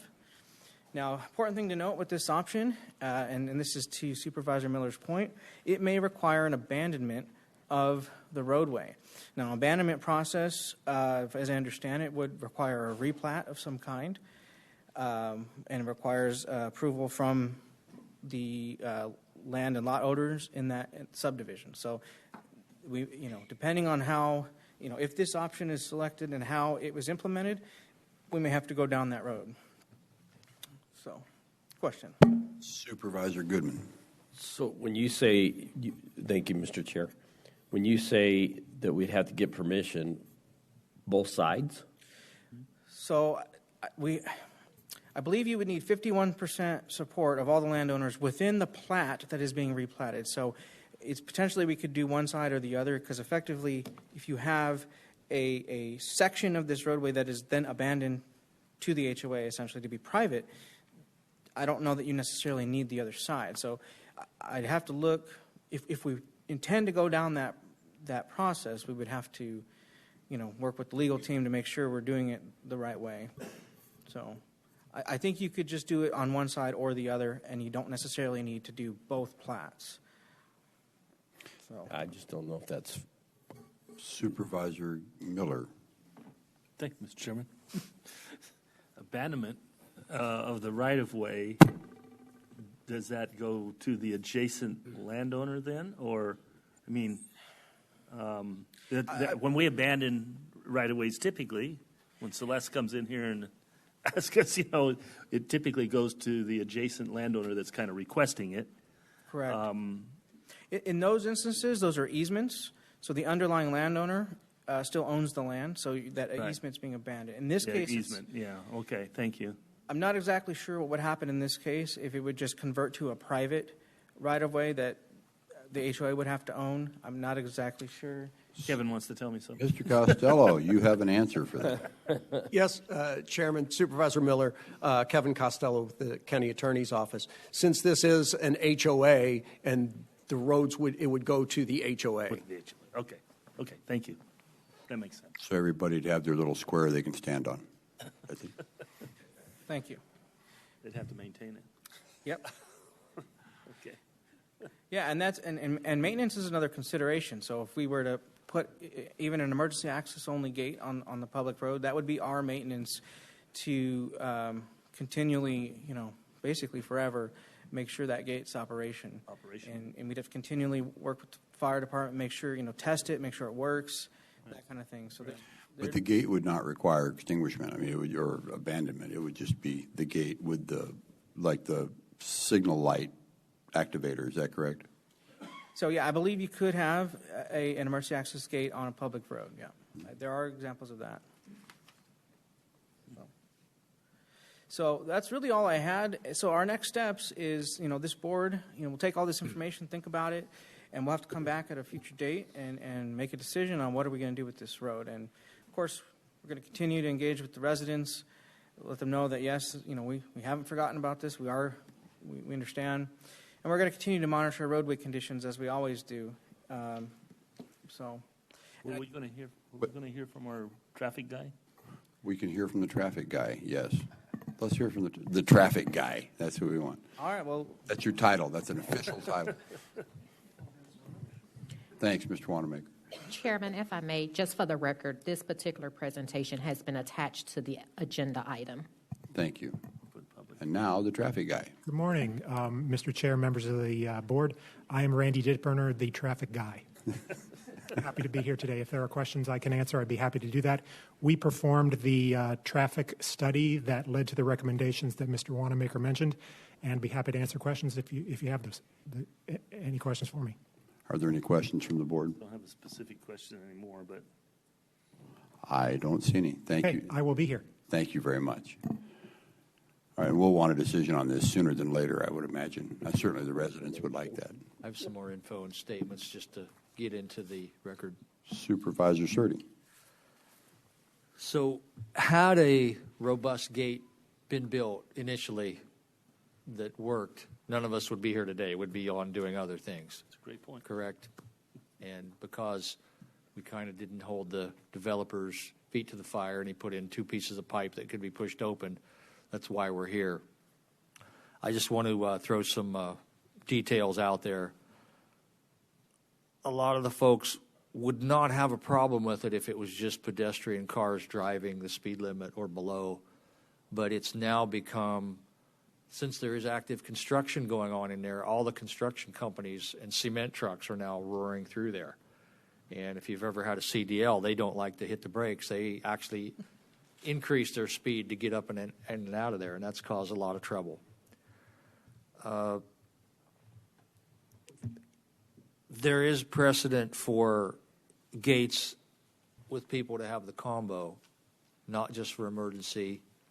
Is it possible, and then this might be a legal question, to give the residents of Peralta a combo so that they could use it to get in and out rather than just the emergency vehicles. For instance, north of Apache Junction in the Goldfield Mountains, there's Forest Service Road up Bulldog Canyon, and anyone can get the combination and go in there. That is a public road. All the Forest Service roads are public, but it is gated to just stop everybody from going in there and abusing it. So there's another type of precedent that could be used. Also, if a gate does get built, the picture there, that's more in the strictly residential, but another problem has been ATVs. We would need to make it so that ATVs could not roar through that sidewalk over there. Bicyclists and pedestrians, I think, would be welcome because it is a good quality of life to be walking through other people's neighborhoods. So, but that was another, and nobody even know where the ATVs came from. They weren't from either neighborhood. They just said, hey, that's a good ride to go through there. Another problem that happened last year, the Renaissance is coming in February. And with cell phones, the traffic that builds up, there are now apps and blogs about, hey, this is a better route to go in there. And it automatically came up to not even try to go on the 60. It was diverting everybody this way. And Renaissance traffic is not going to show up in any of these studies because those are typical studies. But Renaissance traffic, there are tens of thousands of vehicles that go there, and they can't all go this way. And so that would have to be, I mean, rather than be in traffic for 20 or 30 minutes, they would gladly go over a speed bump. So the speed bumps are not going to deter Renaissance folks, Renaissance traffic. So I will come back and talk about this again if it comes up, but I just wanted to get those details in there. Thank you. Mr. Folkmer, did you have a comment? Thank you, Chair, Board. Ken Volkmer, Pinal County Attorney. Supervisor Sturdy, I was in the meeting with you when we talked about that code. I actually thought it was a brilliant suggestion. I really thought that was likely to be the winner.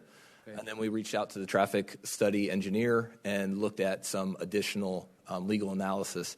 Our concern is if we were to put that, and I'm specifically talking about like a code, like if everybody had a code, it's 111, whatever it is, the issue we'd run into is that would be a publicly available code. We would have to give it to anybody that ever requested it. And if we didn't give them, then we were depriving taxpayers of something that their taxpayer funds had contributed to. But the picture that we're looking at, those folks have a code to that gate. I can't get through that gate right now. I can get out. Once you've visited someone, the gate's automatically on the way out. But I can't get in there. I would need a code to get in there. So that's a private road. And that's, if you were to go down that where we put in a punch gate, at that point, if that is the position of the board, it would be most likely our recommendation, then we abandon the road afterwards and give it to the HOA, because the HOA has absolute authority not to share that publicly. Obviously, people still need to know it. Amazon's got to be able to get in. USPS has got to get in. Emergency's got to be able to get in. And if you had a cement delivery that day, you would just give the code to the cement driver. Correct. But if we maintain it as a public road, that's when we get in trouble, because now we are excluding public from specific access that they're paying for. We would open ourselves up to a lawsuit. And that was the recommendation and findings of our engineer. So it's not that it's not possible, but we would want to follow it up most likely with abandoning it, make it a private road with the HOA.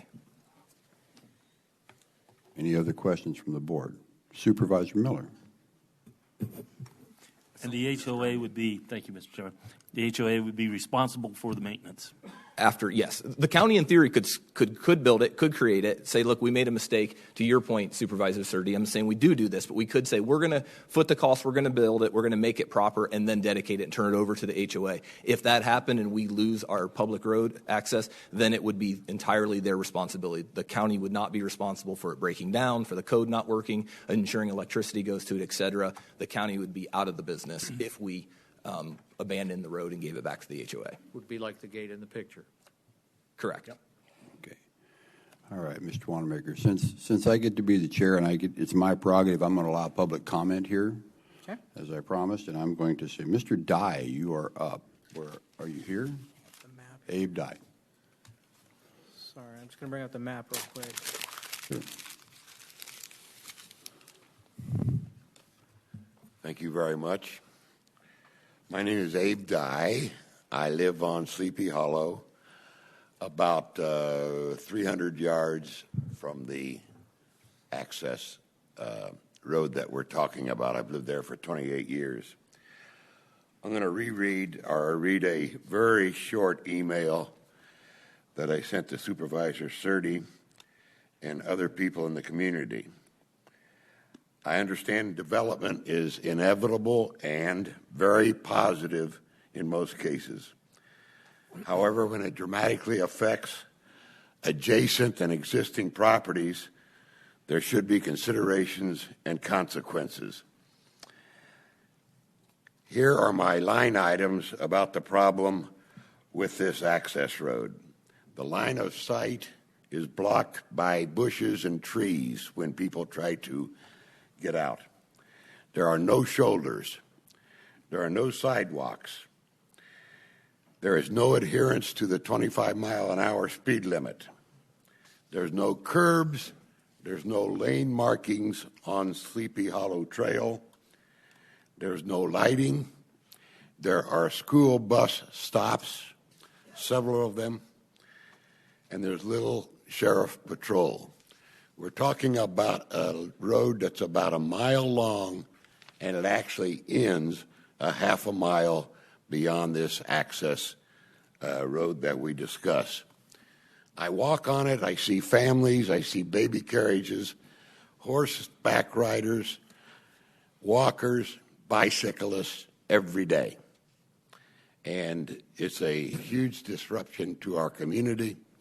So I appreciate your time and your consideration. Thank you, Mr. Dye. Next up, Janet Daniels.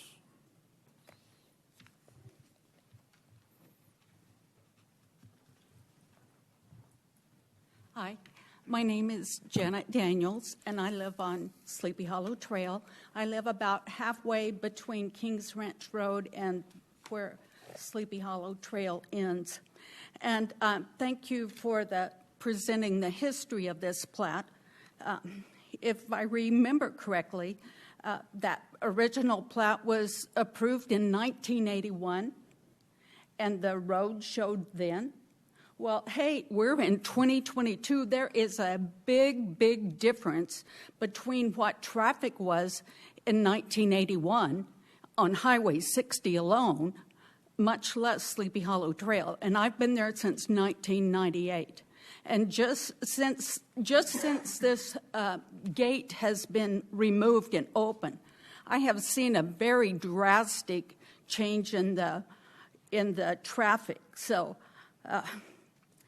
and when it wasn't on the plat in 2013, and then it's on the plat in 2020 during COVID, when I didn't even know about this meeting where it was back on the plat. So I just would like for you to consider that there's a big difference. And the real issue, as we all know, is Highway 60.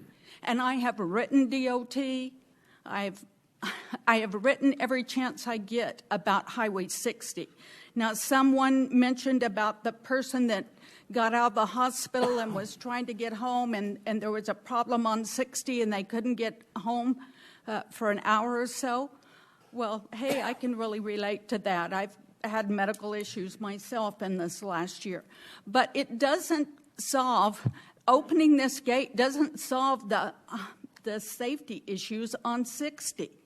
Yes, we all know that that's a problem and that has to eventually be dealt with. And I urge everyone to keep pursuing DOT and getting some tax dollars for 60. For 60 itself and a bypass. We were told when we moved out here that, yes, a bypass was going to come through. Well, that's over 20 years, no bypass inside. The other thing I want to mention about the study that's done, of course, in May and June, there wouldn't be as much traffic. There is much more now, and it's a crock. I'm going to call it a crock if you say that you got results at 27 miles an hour.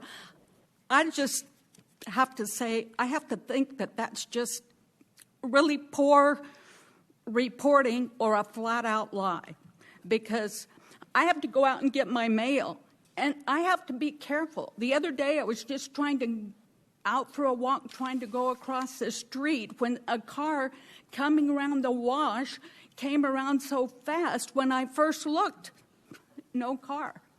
And hey, usually you can hear them coming, but we now do have some folks that have electric cars. You may not hear them, and those can go pretty fast. Ms. Dye, can you wrap it up, please? Okay. All right. So also, I just want to talk about the calming issues. Well, I was pretty hot and had to calm down after I heard the 27 miles an hour. No, they don't pay any attention, and the 125-mile-an-hour sign down by closer to the gate is hidden in the trees. I mean, we at least need to get the 25-mile-an-hour signs visible and have some enforcement of the traffic laws. Thank you very much. Thank you, Ms. Dye. Next would be Alan, and I'm going to butcher this, Kaye? Kalier. Okay, thank you. Board members, thank you for hearing me. My wife and I are new to Gold Canyon. Could you please state your area? My name is Alan Kalier, and we live just off Breathless, which is right off Sleepy Hollow. And I knew some of the history about this. And so let me give you my former occupation. I was a problem solver for the U.S. Navy. I was an assistant project superintendent for nuclear submarines. And so it's obvious to me that the only thing we can do, because you go by original plans and specifications. So you've got a contractor that comes in and he makes a proposal to the county that he's going to build X number of homes. Well, then that got expanded and expanded. So it seems like the only logical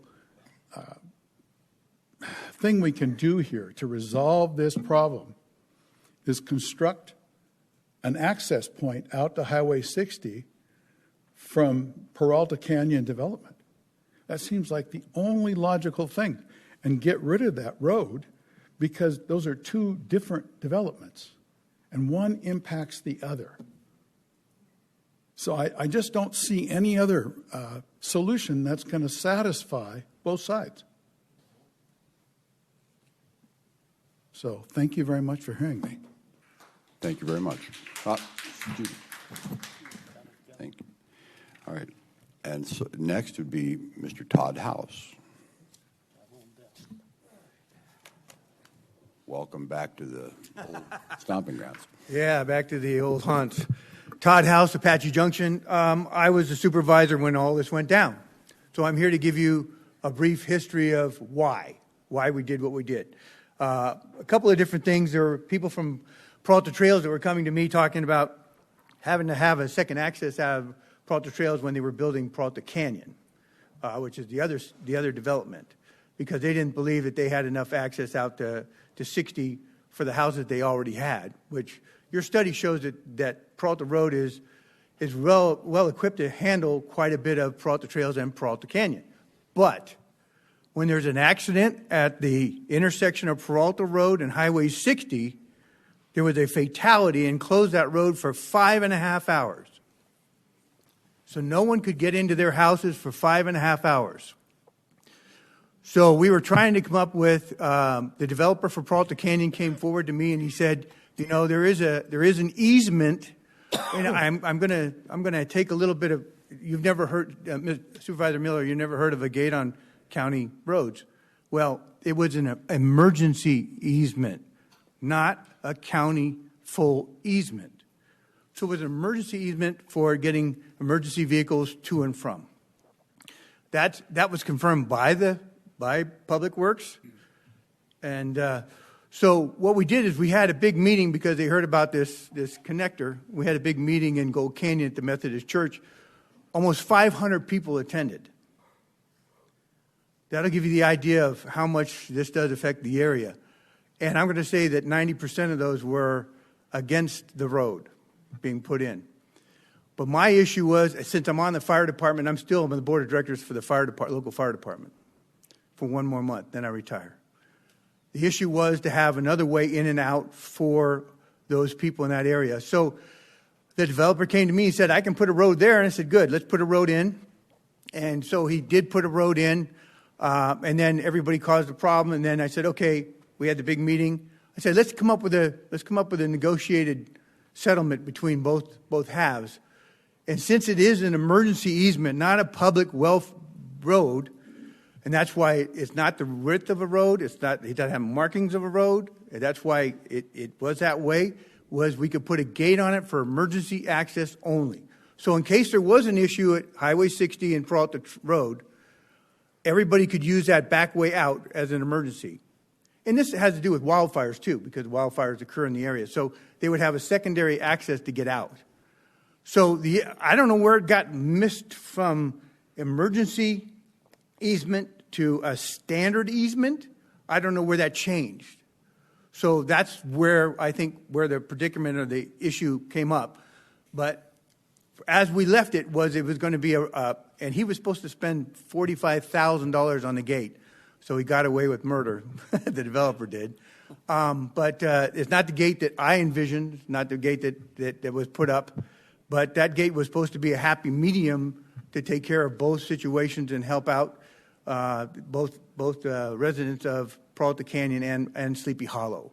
So that's why it was not an actual easement, and that's why there was no issue with the gate, because it was not technically public works. So, and one other thing, Supervisor Miller, we now have speed bumps on county roads. You know that? Oh, yeah.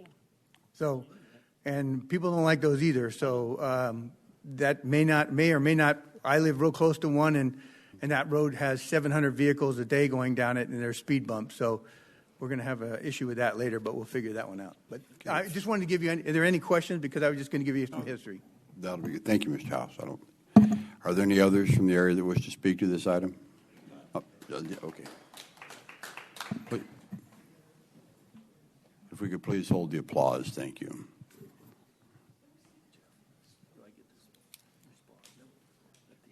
Sure.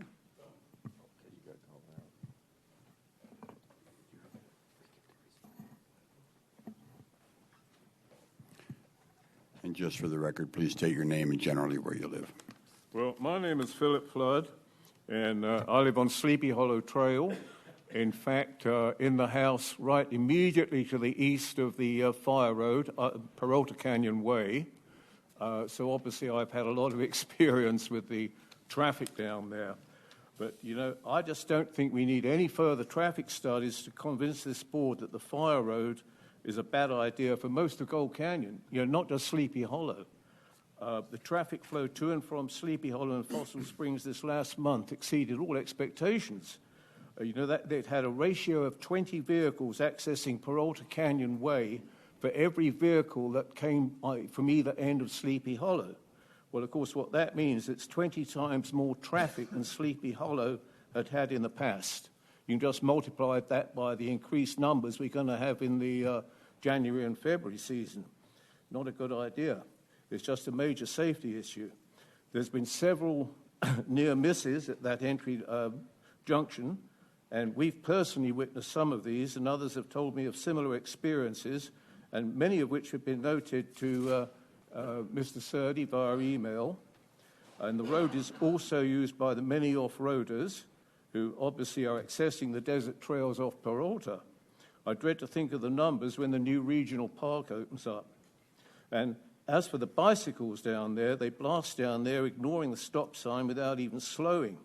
And that makes a surefire guarantee of major injuries to come.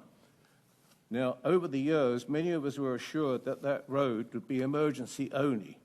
Now, that promise was officially reinforced by a county supervisor, Mr. Todd House, who just spoken a minute ago, in front of 500 citizens, as he said, at that meeting in 2019. Now, in line with that promise, gates and restricted signs were erected, only to be vandalized several times to the point where they were beyond repair, and a replacement gate was promised. Now, instead of that, signs were removed and street signs went in, pending a traffic study in June, with a resultant decision which was to be announced in September. Now, want any more useless studies and delays, that road needs to be closed immediately with a gate. The county caused this problem with their irresponsible rezoning of that whole 640-acre parcel, while ignoring calls for alternate access. The responses were that Peralta Road had already been engineered to accommodate all the new expected traffic. Now, the county have made a lot of mistakes, not only with rezoning, but with the developer being allowed to go ahead without these issues being considered. Why can't we trust the word of a county official anymore? We know that most of you here today were not involved in what took place in the past few years, but we believe it is your duty to try and make things right with the community. That's all I have to say on the matter for now. Thank you for hearing. Thank you for your time. Appreciate it. Please, no applause. Thank you. All right, Mr. Revelis.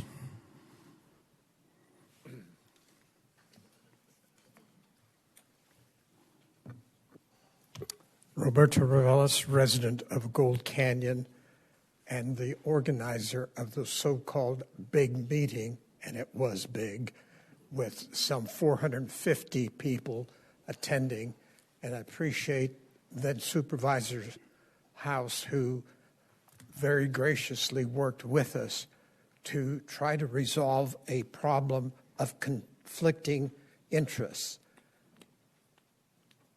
As a resident of Gold Canyon's Sleepy Hollow Trail for 30 years, I also consider myself a good neighbor. And when I heard of the build-out of the property south of Sleepy Hollow, I felt that as good neighbors, yes, we should be concerned for the safety of Peralta Canyon's residents in case of an emergency. And so when I was the MC at the church meeting of 450, we considered, well, why don't we look at other options? But in the meantime, one of those options should be an emergency-only connection, but stressing the need, as another speaker said earlier, that the logical connection should be a more direct access from the Peralta Canyon different development directly onto US 60. Thank you, though, for providing the traffic study. I think this illustrates an opportunity for all neighbors to think in a neighborly way, but for the county also to acknowledge there was an error made. The county ought to take responsibility for providing a reasonable, new, more direct access from Peralta Canyon onto US 60. Thank you, Mr. Chairman. Thank you, Mr. Revelis. Are there others that would care to? Ma'am. You're reading my mind. I don't even have to finish my sentence.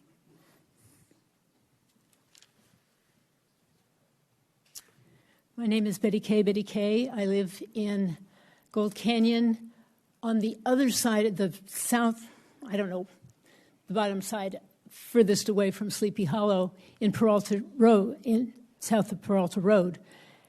And our community, and especially the school in our community, has often been concerned about the fact that we don't have access to the 60 if there is an accident or something on Peralta Road right near the 60. We can't get out. We're stuck there. So I'm in favor of something. I also am a bicyclist. I bicycled over that road this morning, and we drove out of that road this morning to get here.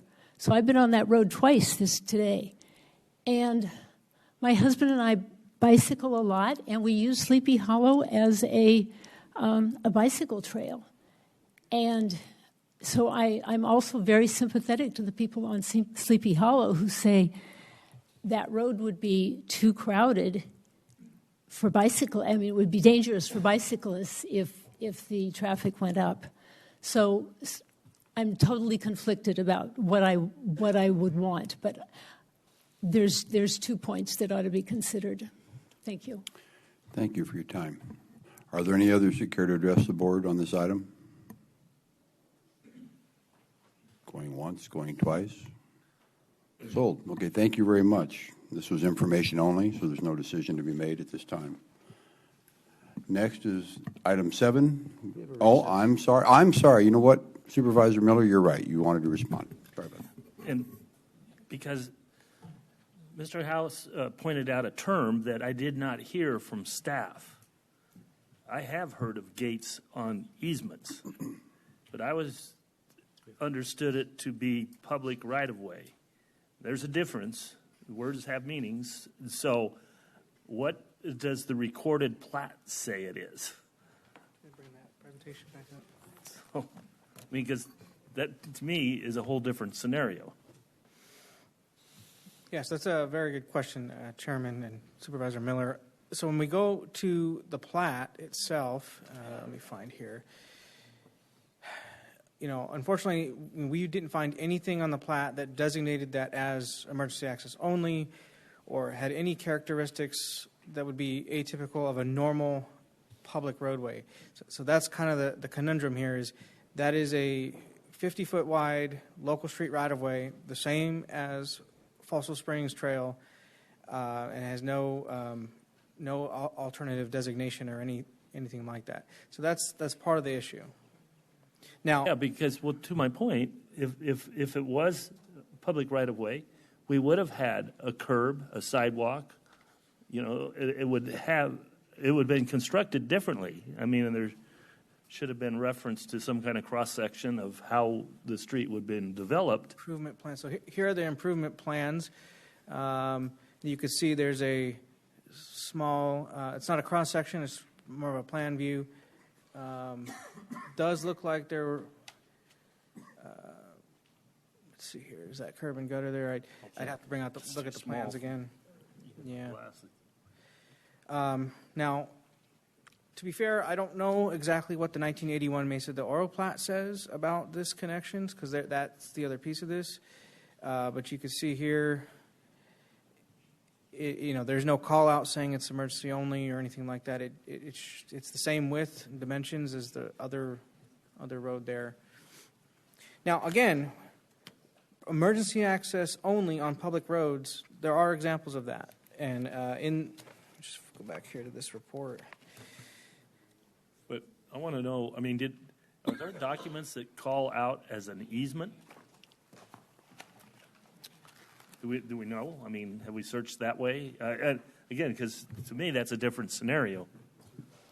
Chairman McClure, Supervisor Miller, I've looked at these plats. Based on the plat, it's public road.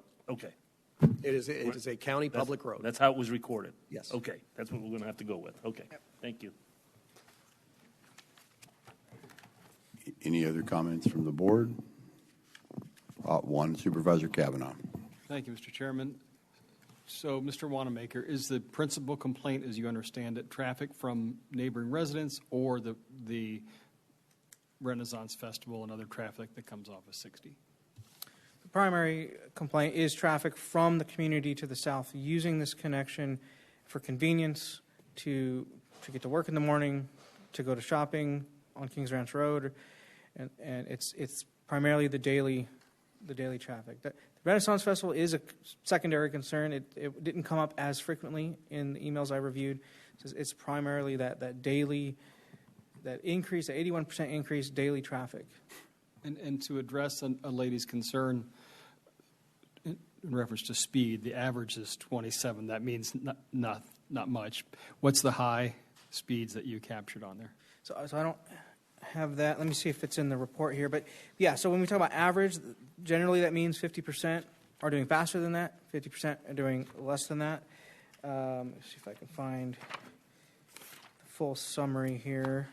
Give me a moment. So we had a 85th percentile speed, which is typically the speed we use speed limits of, we'll just round up to 30 miles an hour. So that means 85% of people were doing 30 miles an hour or less, and 15% were doing more than that. We did have a maximum speed recorded of 45, so at least one vehicle was doing 45.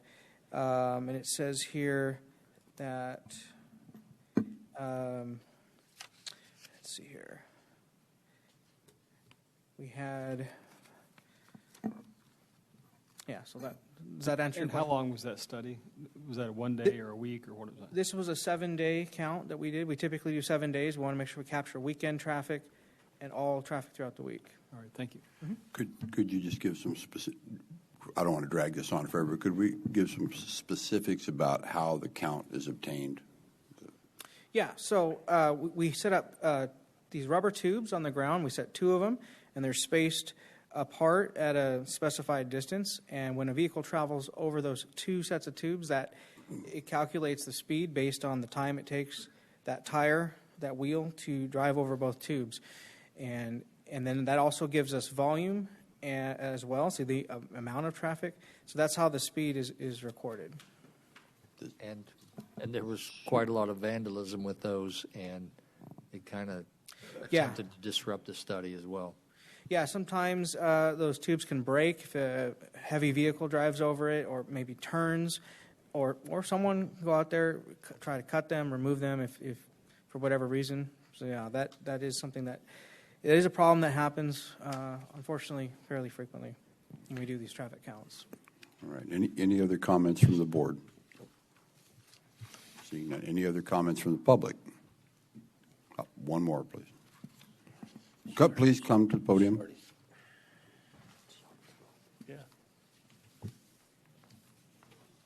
Janet Daniels, 9406 East Sleepy Hollow. My husband sits out in the garage every morning. That's his man cave. And I can guarantee you 25 or 27 is not it. It's more like 45 or 50. Order, please, or you will be removed. And we're there every day, 7 days a week, month in and month out, and a huge jump since the gate has been open.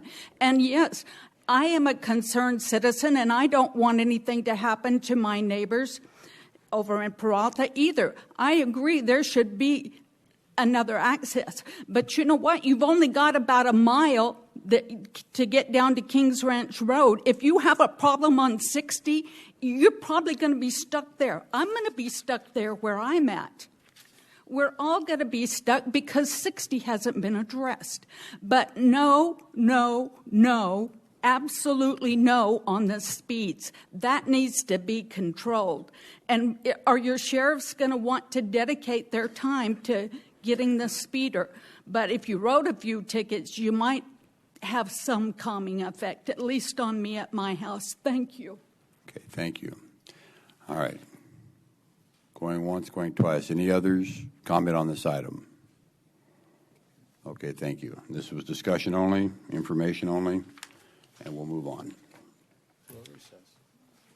Actually, we'll go to a recess for about 10 minutes here.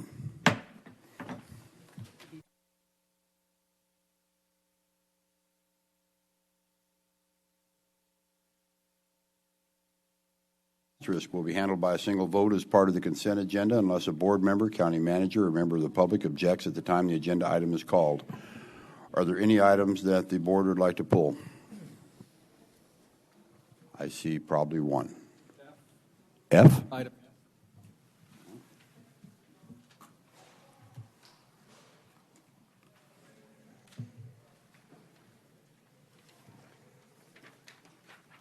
Are there other items the board would care to pull?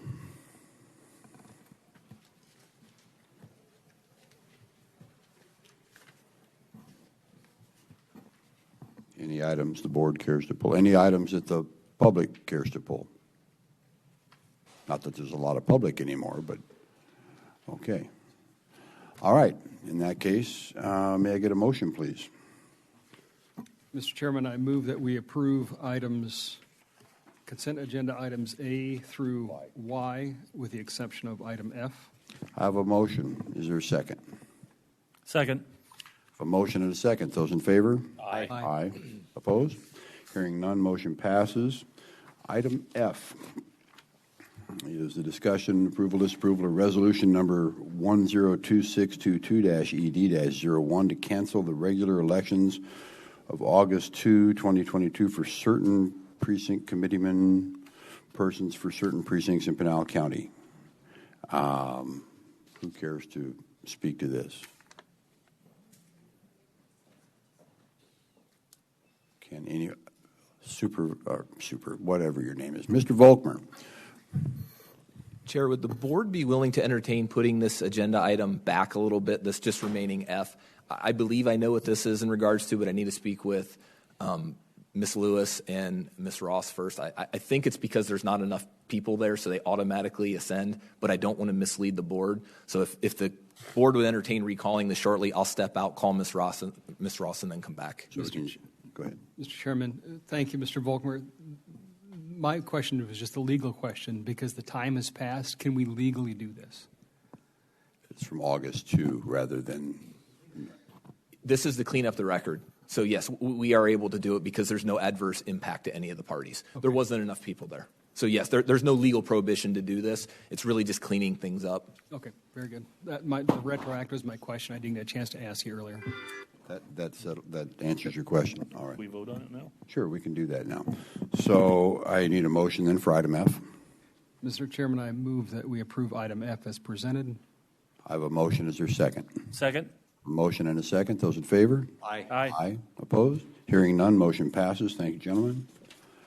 We are on to item 8, which is, we're going to recess the Board of Supervisors regular meeting, and we will convene the Flood Control District Board of Directors meeting, like that.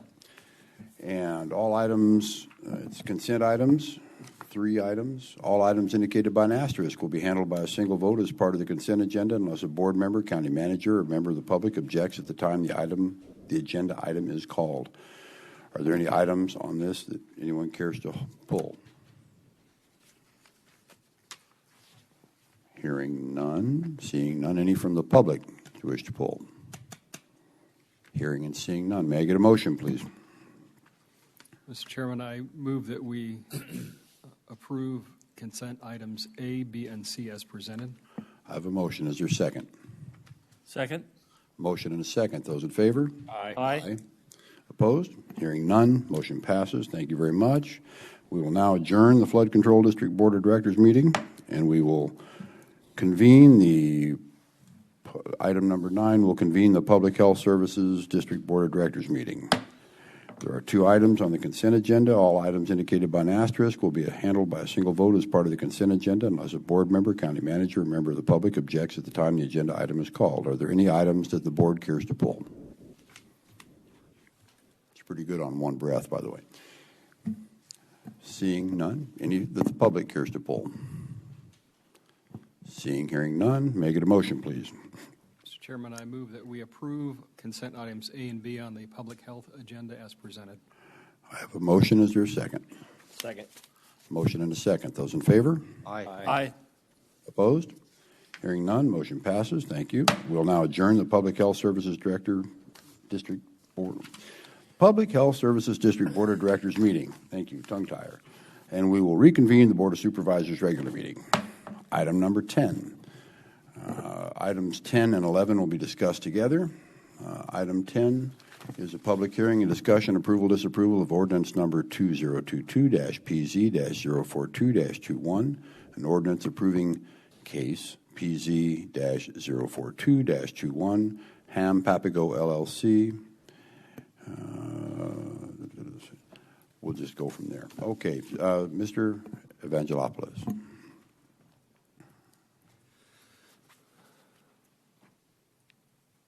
Good morning. Good morning. Almost afternoon. Almost afternoon. Board of Supervisors, Mr. Chair, my name is Evan Evangelopoulos here with Pinal County Planning, and today I will be presenting you the Veneta project on the west part of the county and in the Maricopa area. It's a rezoning and a PAD. It's a rezoning from CB1 and CR3 to R7 to allow a single-family residential development on 158 approximately acres as part of the Veneta subdivision development. And the PAD, the same, wants to apply a planned area development overlay on the same amount of acres for 544 lots. It's located in the southeast corner of Papago and North Green Roads, about 8 miles from the westmost boundary of Pinal County, and 2 miles west and 1 mile south of the Action Indian community of the Maricopa Indian Reservation in Pinal County. The applicant is CVL Consultants, Julie Vermillion, and the owner is Ham Papago LLC, Harry Zeitlin. This is a summary of the proposed development. This is an amendment to an existing PAD. The original PAD consisted of 502 lots. This one, with the addition of the corner commercial, it becomes 544 lots. And here are the sizes of the lots as well. This is the location of the property within Pinal County. That's the square of the subject property.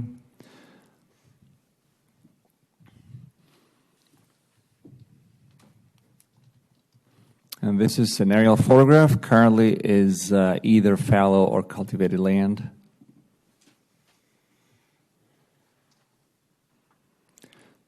The subject site is zone CB1 at the corner currently, and CR3, single residence zone. And it was rezoned under cases PZPD 02306 back in 2006 and PZ 02306, right before the recession, I guess.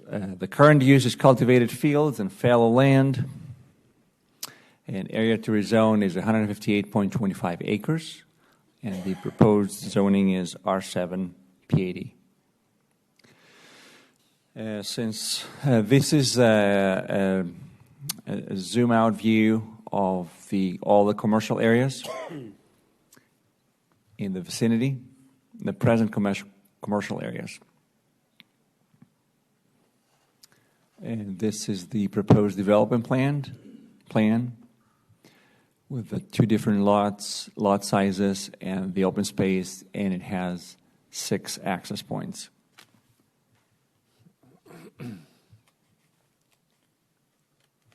That's more details of the development standards.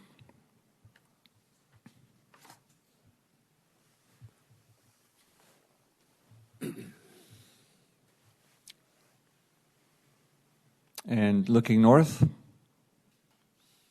across Papago Road, looking north again in the small cattle farm, and looking south across the property, looking east. Actually, this is looking southeast along the east part of the property. There's a small drainage canal there. This is looking south along the west boundary. This is Green Road. And this is looking east across the property. And another view west. So, items for Board of Supervisors consideration. It's the submitted applications are for approval of a rezoning and a PAD. If the applications are approved, the subject property will be rezoned from CB1 and CR3 to R7 PAD, and will allow the development of 544 lots on the 158 acres of land. To date, one official letter in opposition has been received, but other residents have spoken out fears about traffic density and loss of rural character, lifestyle. The property has legal access, and it complies with the density of the Pinal County Comprehensive Plan. Granting of the rezoning and the PAD will require, after the time of approval, that the applicant owner submit and secure from the all applicable and appropriate federal, state, county, and local regulatory agencies all required applications, plans, permits, supporting documentation, and approvals. And the recommendation is approval with 1 stipulation for the rezoning and 6 stipulations for the PAD. And this finishes my presentation. What are the 6 stipulations?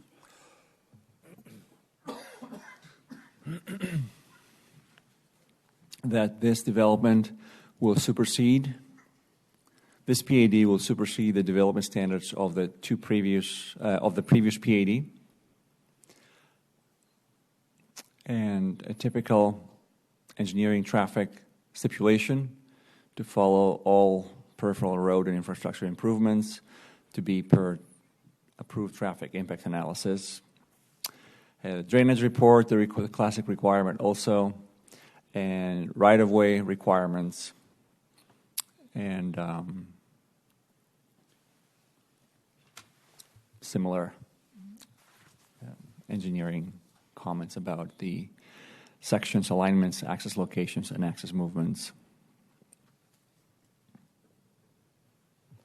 So there's homes, it seems to me, right across the street on the north side of Papago and just to the west. Is that correct? Is that being built?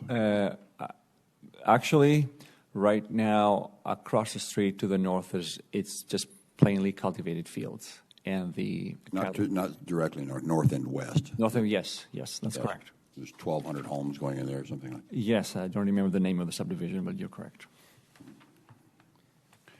And Papago Road at that point is 2 lanes wide except where the development is going. Is that correct? That is correct. Is there it seems to me that there's a stoplight going in at Maricopa and Papago. Uh-huh. There is one. I am not aware of it. The traffic engineer may be able to respond to that. Good afternoon. Chris Wanamaker, County Engineer. Chairman, to answer your question, yes, a traffic signal is planned for Papago and Maricopa Road, also known as State Route 347. This development, as well as several other developments on this corridor, are being required to contribute to that traffic signal. And if you've been out there, that road is pretty wide. That traffic signal is going to be pretty expensive because of how large it has to be. But yes, this development will have to contribute to that. Okay? Okay, thank you. Thank you. Let's see. We have the applicant presentation. Ms. Oberholzer. Yes.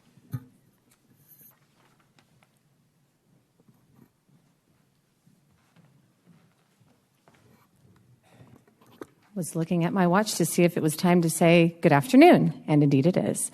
Mr. Chairman and Supervisors, again, for your records, Carolyn Oberholzer with the law firm of Bergen, Frakes, Somali, and Oberholzer, 4343 East Camelback in Phoenix. Here this morning or afternoon on behalf of LGI Homes, and wanted to thank Evan for his presentation.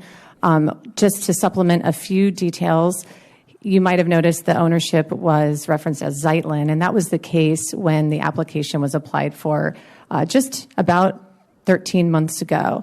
But LGI Homes has since closed on the entirety of the property, so the property owner is now LGI Homes, and I'm pleased to be here before them this morning, before you on behalf of them. If you're not familiar with LGI, they are the 10th largest home builder in the country, very active in 19 states, and including Arizona and in Pinal County. And this property, as the chairman just referenced, is within an area that has been zoned and platted for a long time for residential suburban density development subdivisions. But because a lot of these zoning cases happened prior to the recession, that activity of development did not take place. But you are starting to see that materialize now as we are reaching equilibrium in the market after a long period of time without a great deal of development. So that site is in purple, and we provided some of the information on the developments around it that are coming online. There are several thousand homes. As to the subject of today's request, the CB1 zoning, which is the county's lowest intensity zoning district for commercial, was planned originally in 2006 for this 15-acre corner. That was at a time when e-commerce was only 5% of all retail transactions nationwide. It's tripled since then. And so that impact, the declining retail footprint overall, has significantly impacted how we plan for future commercial development. In support of this application, we retained Elliott Pollock's firm to do an economic impact analysis to study the market area and give us an assessment of how great is the oversupply, if there is one.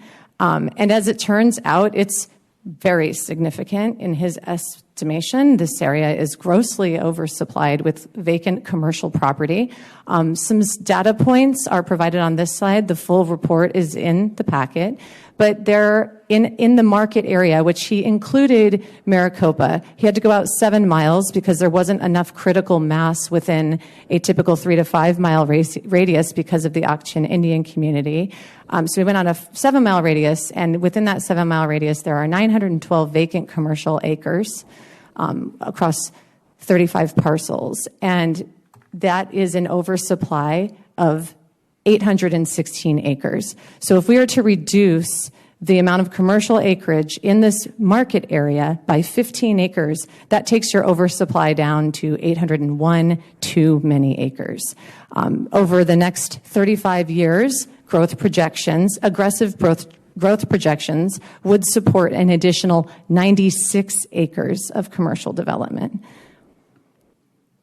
We've had a great deal of population growth that stalled out, and that's going to continue to ramp up now. And in this analysis, he also looked to all of the residential growth projected, not just in the slide we went over, but in the blue dots that you see on the screen.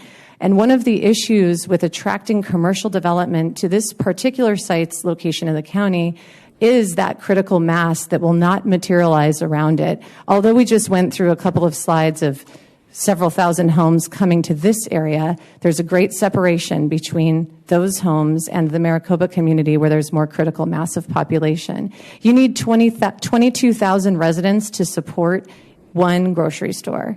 And in this analysis, you would not have that critical mass in this area with all of the development over the next 35 years. So, all that to say, there's obviously a lot of employment coming to the area as well, which is driving the need for the residential demand. So the request before you today, this is the existing PAD, and as Evan took you through it, it's at a density cap of 3.5 units to the acre, but notably had only 15% open space. So when we look at, well, what are we doing with that 15 acres? Is it just a bunch of homes? And the answer is no. The updated land plan increases the open space to 18%, and 7 acres were added to the open space. So just short of half of the commercial acreage will become more open space area for the community.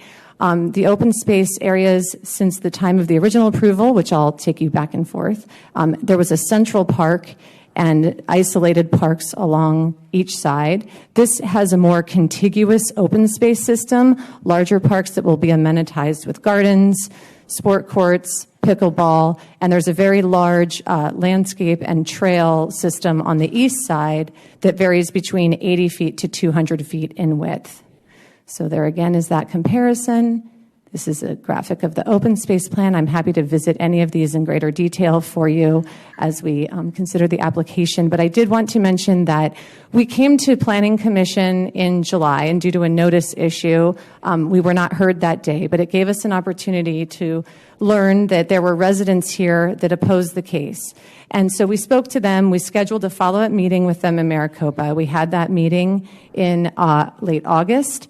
We went to Planning Commission and did not have any activity that day because of a lack of a quorum. So that gave us more opportunity to speak with the neighbors. And so I know there are some here today to speak, and we've had a robust dialogue. I think we're at a point, though, where it's an agree to disagree. We haven't been able to make changes to the project to satisfy their concerns, which are, as Evan outlined, largely related to alteration of the residential or the rural lifestyle. And those communities are several miles to the west.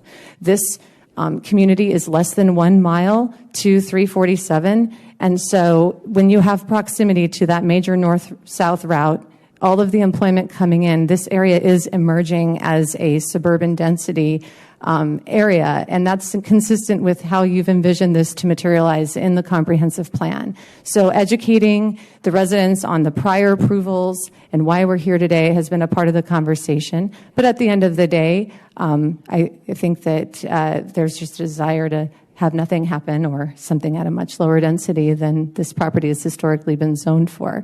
So with that, I'm happy to answer any questions. I have a few slides that show just LGI's typical products that they would envision to develop here. There's a lot of architectural diversity. They are building their communities. They, locally in Pinal County, they're almost sold out of their latest subdivision in Casa Grande. They would expect to be moving dirt on this towards the end of next year if we're successful before this board and through the platting process. Our plat is in review with the county and just waiting for this approval in order to proceed through the platting process. And with that, I'm happy to answer any questions. Are there any questions from the board? Supervisor Kavanaugh. Thank you, Mr. Chairman. So to clarify, this goes from how many units per acre now to the new plan? I'm glad you brought that up. Because there is actually a reduction in density. The former plan was 3.5 units to the acre, but when we replace the commercial property with the residential property and we increase some of the lot sizes, we increase the lot depth to 120 as a minimum for all of the lots in the subdivision, and that's to have meaningful backyards so you can have a pool. And so the result of that is in a density now of 3.44. So this is a reduction in density.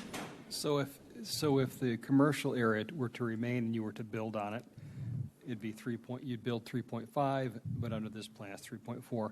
Where's the nearest commercial area to this? Well, the nearest existing commercial is just about 2 miles to the west. There's a Dollar General, and there are some restaurants that are closer to Thunderbird Farms.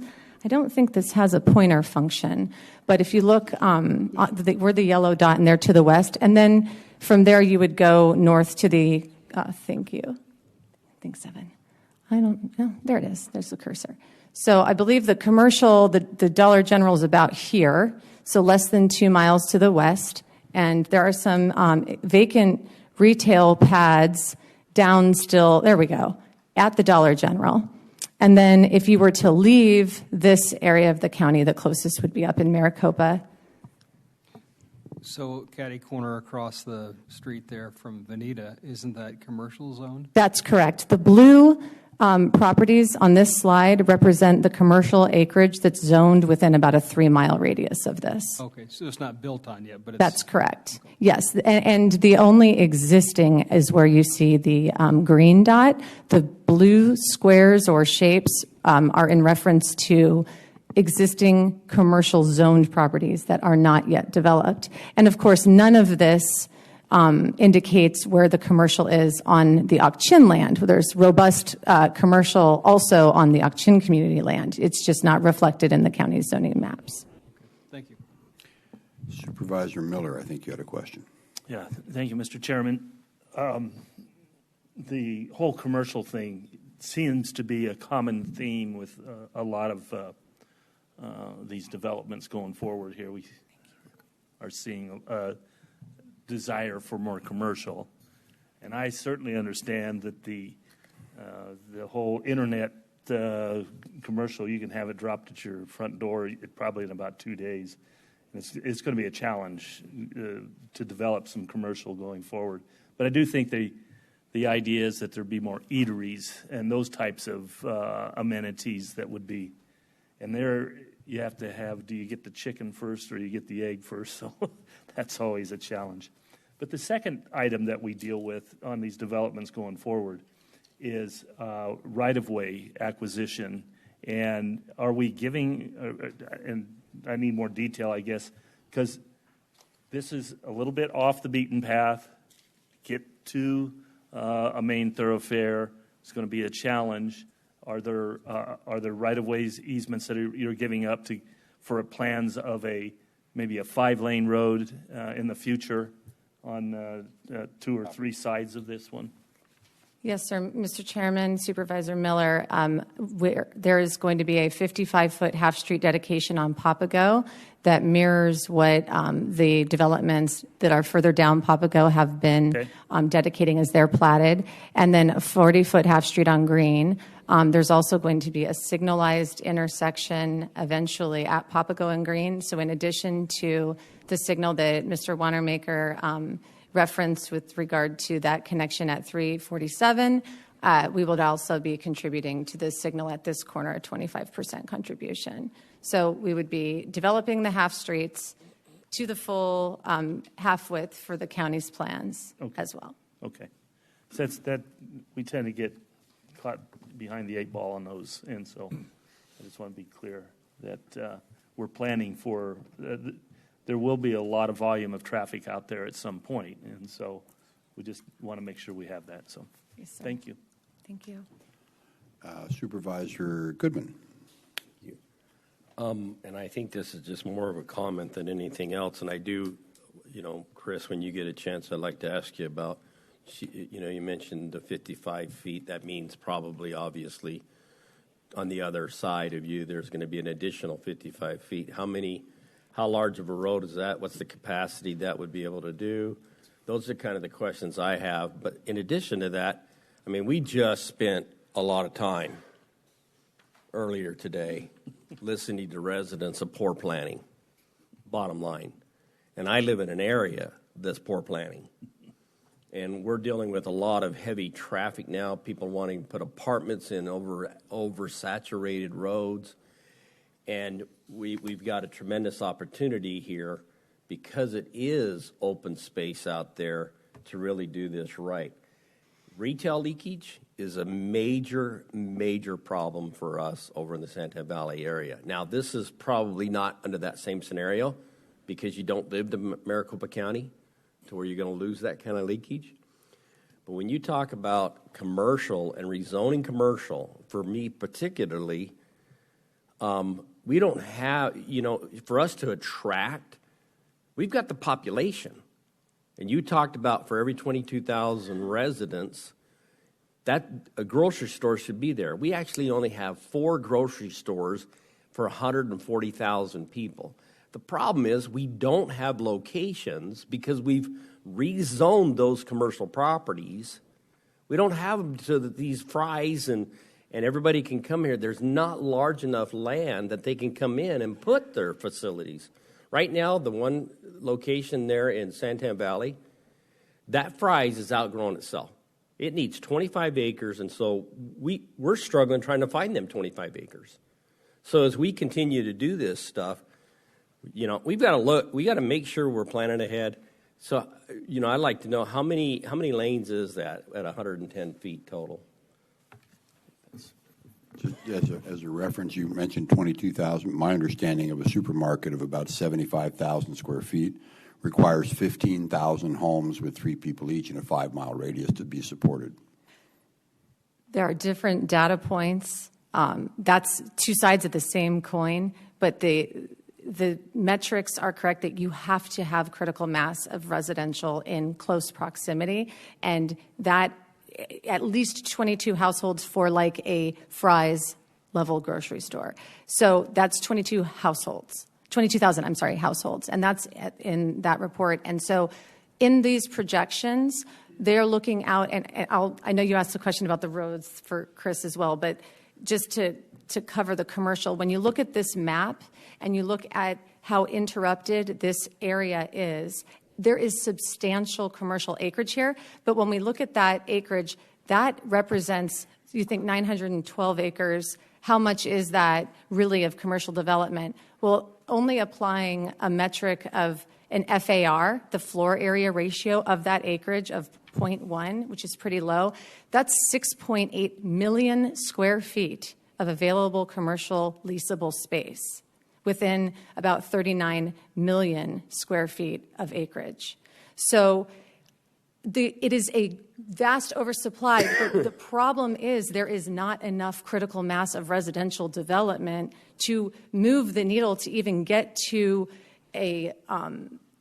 a substantial amount of commercial in this area, again, particularly because this map is helpful because of that auction separation between these market areas. So much smaller area requires even less commercial area within it because it's in competition with everything to the north. And when the overpass went in, it makes it so much easier to get to Maricopa. Point well taken, and thank you, Mr. Chair. Point well taken. But nonetheless, Santan Valley at one point was nothing but farmland. Nothing but farmland. It's the same scenario in Santan Valley that we're facing right there in that where you're talking specifically. And so that's the part where we've got to be looking ahead and thinking about these. When we talk about our roads, so that's what I want to know, what kind of road it's going to build. Is that a 7-lane road? Because with all that development that's going to be going on right there, it's better to overplan than to underplan. And I'm telling you that. We all know that from experience, from the case that we just came here before us and from the challenges that we're facing in Santan Valley. How many lanes? Thank you, Chairman. Supervisor Goodman, for Papago Road and Green, these are minor arterials, so that's 5-lane facility so actually, that figure shows 75 feet for Green, but which would be 7 lanes. So that had been reduced per staff's okay, so that's right. So Green Road and Papago are 55 feet, which is planned to be 5 lanes in the ultimate, and that's based on our regional transportation plan, which we will be updating next year. So, that answer your question?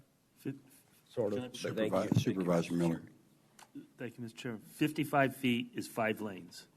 Right, so that's a total right-of-way width of 110. That includes sidewalks, curb, gutter, Yes. everything, and two in a center. That's right. Okay, I can remember that. And that's the 55-foot half road. Yes, that's correct. Okay, just checking. And these dedications are covered in recommended stipulation number 4. And it is an error on this slide that it is not a 75-foot half street for Green. It is a 40-foot half street. Everything else is correct. Okay, so nothing else here. Any questions from the board? I do have some. I would open this up to the public hearing collectively for 10 and 11, and I have 2 folks that have stepped up. I'm going to start with Robin Davis.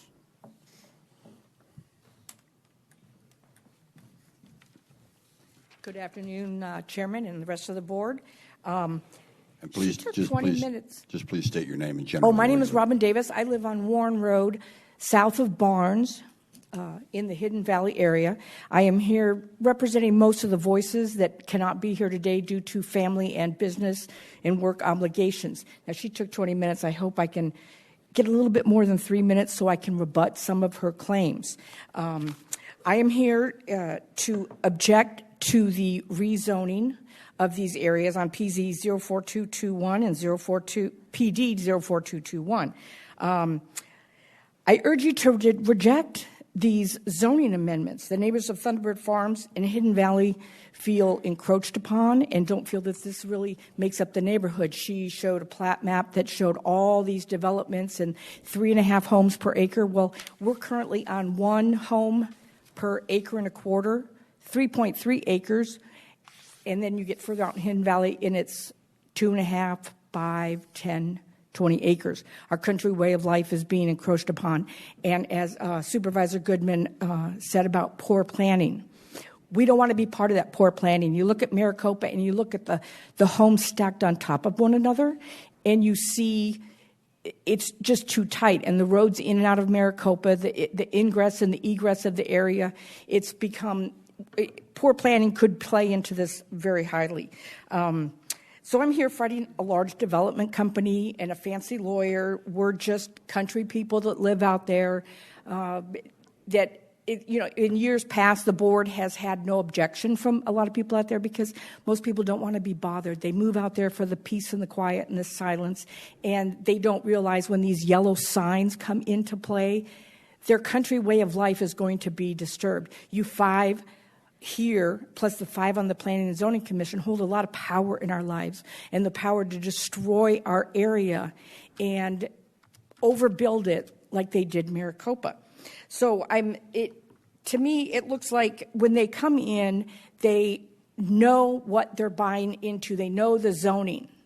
And then in the back of their brains, they know that they're going to come in later and have it rezoned for a higher density. So they're taking, and this is happening on Warren Road right now, 2 new yellow signs popped up, and they're going to take 228 acres, and they want to develop it into higher density home.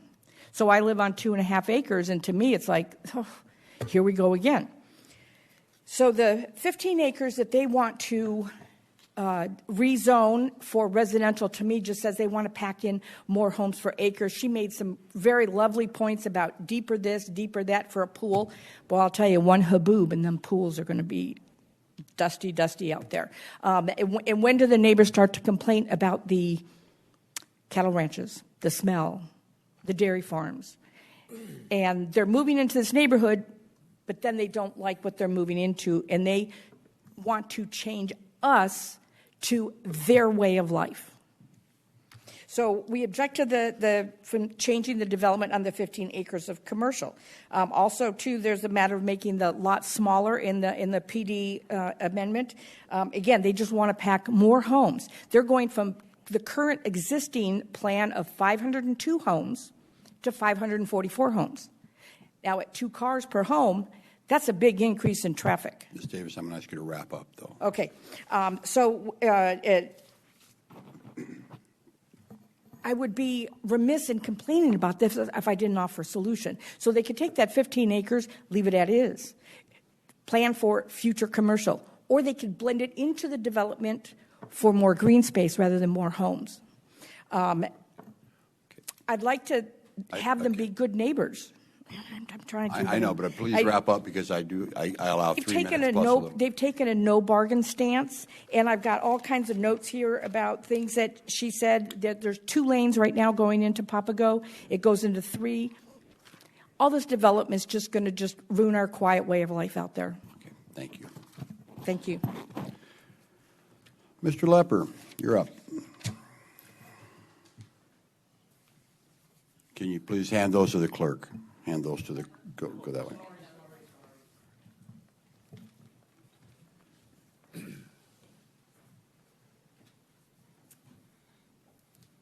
I'm going to have to come to these meetings more often. I'm learning a lot today.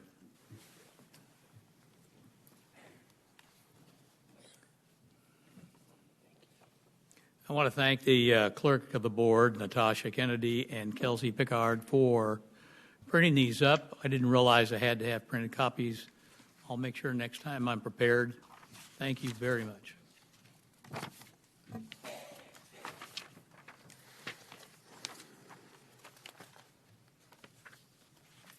Ready? Okay, I'm Ken Lepper. I live in Thunderbird Farms. I am near where this development is going. I'm going to run through this and hit a couple of high points. The rest you can study.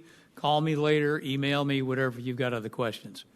There have been some good questions already so far, but let's remind ourselves we're in the middle of at least 60-year drought. A little picture at the top talks about how the lake has dropped. There are huge impacts to our community, the biggest one being the CAP, the drought plan in which the amount of water we can get out of the CAP is going to be reduced. It has a huge impact to our agricultural area. The other impact that I want to show at is earth fissures, some of which are really big, have 2 effects. Not only do they create flooding areas in areas that can't be developed, number 2, they create areas in which they lock off access to water. North of Highway 238, which is north of Thunderbird Farms, there's no longer any water there. There's wells left, but no water because a fissure developed in the past 10 or 15 years. Now, my point is going to be, we're talking about it's the water and quality of life. Quality of life is something that we've been said, nobody cares. I think we need to revisit that. When I say there's a flaw in our planning modeling process, with respect to everyone who does this and has done it to date, I think Supervisor Goodman has made an excellent point. What organization or business uses a 10 to 20-year-old plan to move forward and say, yeah, we ought to stick with that? We're rapidly growing. everybody, we need to make sure that the process that we have stays up with the now that we're with now. My background, by the way, is in business and in science, and I look at things as a process and a system. We're in an ecosystem. That's where we are. Okay? We're growing fast. Now, to date, the changes I've seen are just an increase in, let's put more stress on the environment and increase the density. There's a chart here that shows about how our water supply is going. I won't worry about that with you, but you can look at it and see it's not good. The thing about community development department, I took this off your website. Notice that it says it's comprised of 6 divisions, goes on, and then to preserve and enhance the quality of life for the residents of Pinal County. I'm sorry, we're residents, so we'd like to be preserved and enhanced. The question is, who is protecting, who is representing our rural communities? Whether you're not incorporated and you're not a landowner and a developer, the question is, who's protecting us? Community development and our Pinal County leadership should be assuming that role. We'll be happy to help, but they're assuming that role. Make sure these are in order.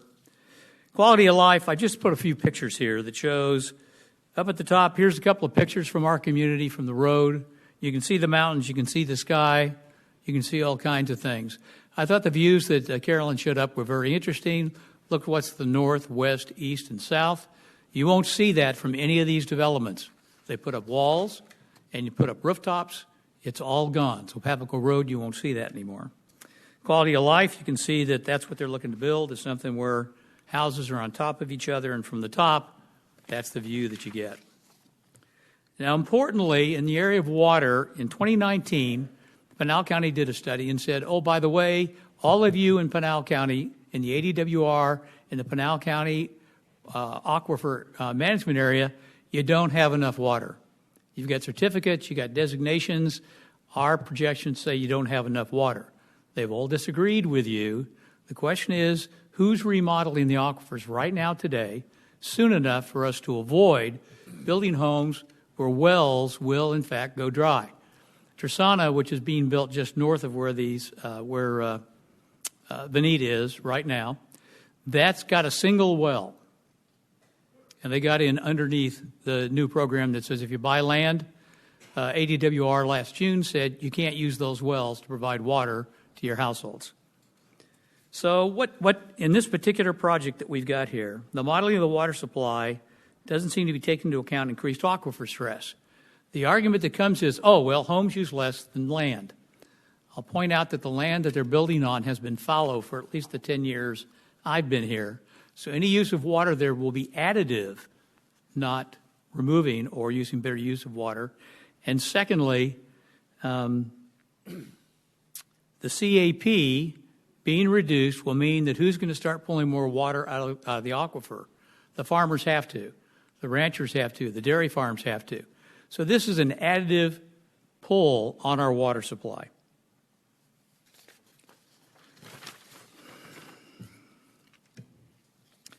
As I turn this around, I'm getting some of these slides out of order.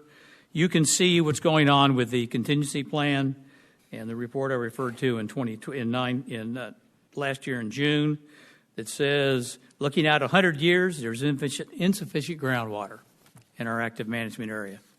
Mr. Lepper, can you wrap up? I'm going to wrap it up real quick here. I'm glad to see there's going to be a traffic study. I'd like to point out that with the exception of the road leading out east from where they want to build, all of those roads leading west, north and south after that, flood in all different areas. And we've already had 2 people rescued from the Vikal wash near us. You may have seen the report. 6 people in a car caught on and it was marked. By the way, the county did their job. All right? It's flooding there, and they're 2-lane roads, and they're not in very good repair. So, Supervisor Goodman, your comments are on top of it. By the way, we also, and I think that the commercial property ought to stay. Why? Because how do we know that all those other properties aren't going to do the same thing and say, we want to build houses there too? Thank you for your time. Thank you, Mr. Lepper. Are there any others from the public that wish to comment? Seeing none. Any comments from the board? All right, we have Mr. Chairman. somebody's. Oh, I'm sorry, Supervisor Kavanaugh. Thank you. Could Ms. Oberholzer talk about water and the supply and so on? Mr. Chairman and supervisors, this property is within the Global Water Services territory and will be supplied by Global Water. We will be working with the 100-year supply requirements as we proceed through the platting process, as all plats do through the county. And so that will proceed as we get into the engineering phase of the project. But it is, Global is aware, and this has been long planned for in their system, and they've indicated that they have capacity to serve. And would the company be willing to set aside 1.5 acres or 2 acres on the corner rather than 15 for a commercial area, restaurant, something? So, Mr. Chairman and Supervisor, that's not something we've talked about. I've talked to the client about. And so if you'd allow me to take that moment, I can do that. What I would say, though, in response to that, I do work with a lot of infill commercial pieces around town, and there is very little at a hard corner because of all of the infrastructure that goes in on that corner that you can do with a net 1 or 2 acre site because of access restrictions and the amount of driveways. And commercial relies on frontage and accessibility and having multiple access points. It also relies on having the residences in close proximity to it. And so when you're looking at placing commercial, you're looking at the competing sites around it as well.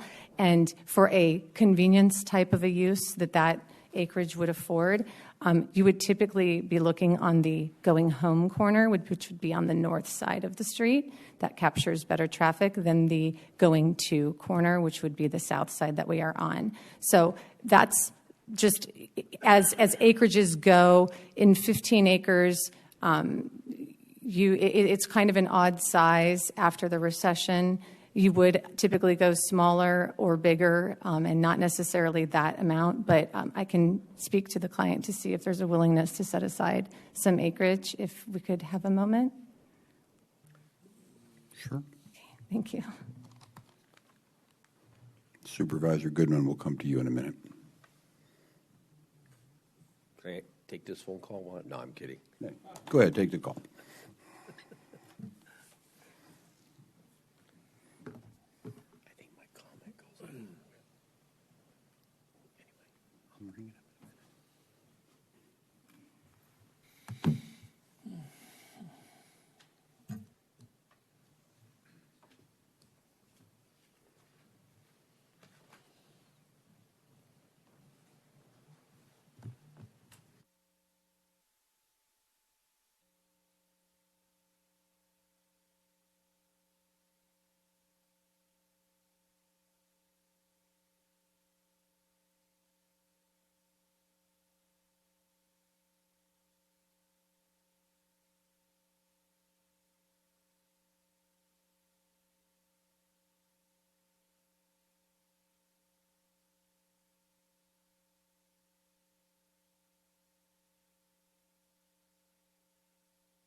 And so we have, in the planning process, not factored in that acreage at that corner. And when they're looking at how would we plat around that and what would it become if the commercial never materializes, we would have homes that are backing to it, but then a piece of property that likely doesn't materialize as commercial. So if it is important to consider other options, we would be happy to consider that in a continuance, but we would hope that the Planning Commission did weigh in on this extensively, and we did receive a unanimous recommendation from them. Our hope is that we would be able to proceed with the case as presented with residential to that corner. Again, the idea being that what if we plat around it and those homes are backing to that acre lot, how do we account for when it doesn't become something else? And so that's a polite way of saying it's tough for us, but if it's too tough for you, that's very important, so we'd want more time. Principal complaint, I think, from the residents is preservation of commercial area. So we're trying to address that, and if we don't approve this, then the density is going to be 3.5 rather than 3.4. So it's kind of that's the only thing I think the residents would seem to be happy with. But and I can see where it wouldn't fit, maybe on the corner there. So, Mr. Chairman, Supervisors, could we put up the exhibit again, just to on that point? There is a commercial area that's very close to the residents in Thunderbird Farms, and let's see here. Going back to the Dollar General and that area, there is actually you can see, no, I guess you can't see it on this map.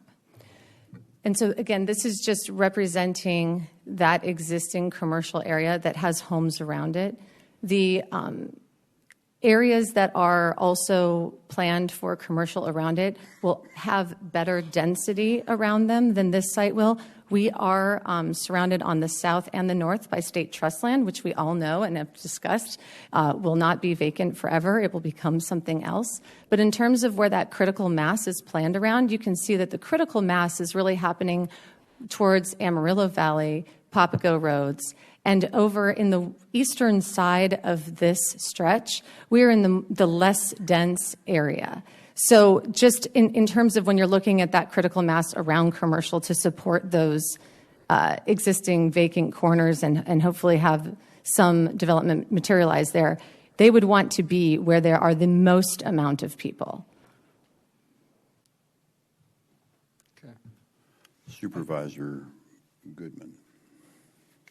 Thank you. And to Supervisor, thank you, Mr. Chair, but to Supervisor Kavanaugh's comment that he made, we had a subdivision that was plotted, or they wanted to take about 15 acres and convert it into their subdivision. And working with them, what we did was he kind of reconfigured things that what we were looking at is in the next 10 years, if that doesn't develop, then they'll be able to work that into the subdivision. And he reconfigured it to where he was able to make it work. So there was some, the developer did do some things to accommodate that. And so and obviously, thing is because we do have such a shortage of commercial, that's already committed for commercial now. So and there was just a few years that happened. But back to some of the things, changes happening. You know, I've got rural communities right there. I'm on one. And it's inevitable. It's going to happen. This area is going to be developed at some point. These landowners that own that land, particularly farmers, you know, they've struggled for years. And that's the really only value they have is their farmland. And this is something that they scrimped and scraped all those years trying to eke out a living. And it's their right as property owners to be able to do that, just like it's your right. And so, you know, it's not that I'm against this. It's just that I'm back at, let's just make sure that we've got all of our ducks in a row. We're making sure that we don't have some of these issues come back and bite us in the shorts later on. And no matter how much planning, I mean, apartments at some point is going to want to come here, and we got to make sure that the roads are going to be structured well enough, because with apartments, that's even a higher density that's going to happen there. But I think somebody brought up, even with the reconfiguration of what you guys have done, the density is actually dropping rather than where it's at right now. So the discussion earlier by one of those that are opposing was that the density was going to go up, and based on what you're saying, it's actually dropping. So, but anyway, that's where I'm coming from. And the other piece of this, as we look at other options, if we were to leave a corner open, you'll see that the plan was conceived around also creating a lot of open space and buffer from Papago, the open space area around the perimeter, again, in recognition of that rural lifestyle and not a continuous wall plane. The walls were broken up with angled corners to project a lower density residential lifestyle. You see that when you have the residences that are in those pie shapes, that was done intentionally to not line homes up all down the way. But as I said, we would need to look at a redesign in order to accommodate a different commercial corner. So again, if that is something that's important to the board, we would need some more time to facilitate that into the plan. Before I go to you, Supervisor Miller, I just want to say that the area, someone brought up the point that the residents were not worried about the homes as much as commercial, but in reality, I think they're really more worried about the density of the homes and trying to maintain the rural lifestyle of, an acre and a quarter, or greater. And I think that's the biggest issue. I mean, this used to be my area, and that was the fight I had, and I was against a lot of this development. Still am. So not saying, yes or no at the moment, but I don't like this type of development coming in on those types of homes. I think the county needs to be better prepared to pick different areas to be more rural and then more dense. And I think we've done that in some of the comprehensive plan, but I don't think it's as good as it could be. Supervisor Miller. Thank you, Mr. Chairman. I'm going to, I guess, play devil's advocate a little bit here, because this is a classic example of drive till you qualify. I mean, the same as what Santan Valley was, drive till you qualify. And the commercial will not be there until there's rooftops. I mean, I can take you just even around in the city of Casa Grande and show you commercial lots that have been commercial and not developed for the 50 years I've lived there. And they're classic high-volume locations, price and rooftop. The reason Casa Grande does not have a Red Lobster is we don't have enough rooftops to support a Red Lobster, even today. So, I mean, and we're not going to subsidize commercial to go and build a shopping center out in the middle of nowhere. We just can't do that, and we shouldn't. So, it's the chicken and the egg. You're going to, until you use the term critical mass, you're just not going to see it. So, but anyway, this particular subdivision could take a long time before it really was fully built out. I think this is probably from today, probably 8 years away from being fully built. I mean, it's just because of the distance and also because of the economics of up and down and cost and interest and all those things that play into it that we have zero control over. To the water, one of my questions was, isn't Global the water provider, which I figured it was. And I've worked with Global on many projects. One of their high-level administrators works with me on one of my committees that I sit on. And I can tell you that they're a very, very a great company in that they utilize every drop of water. If they say they can provide you water, they will.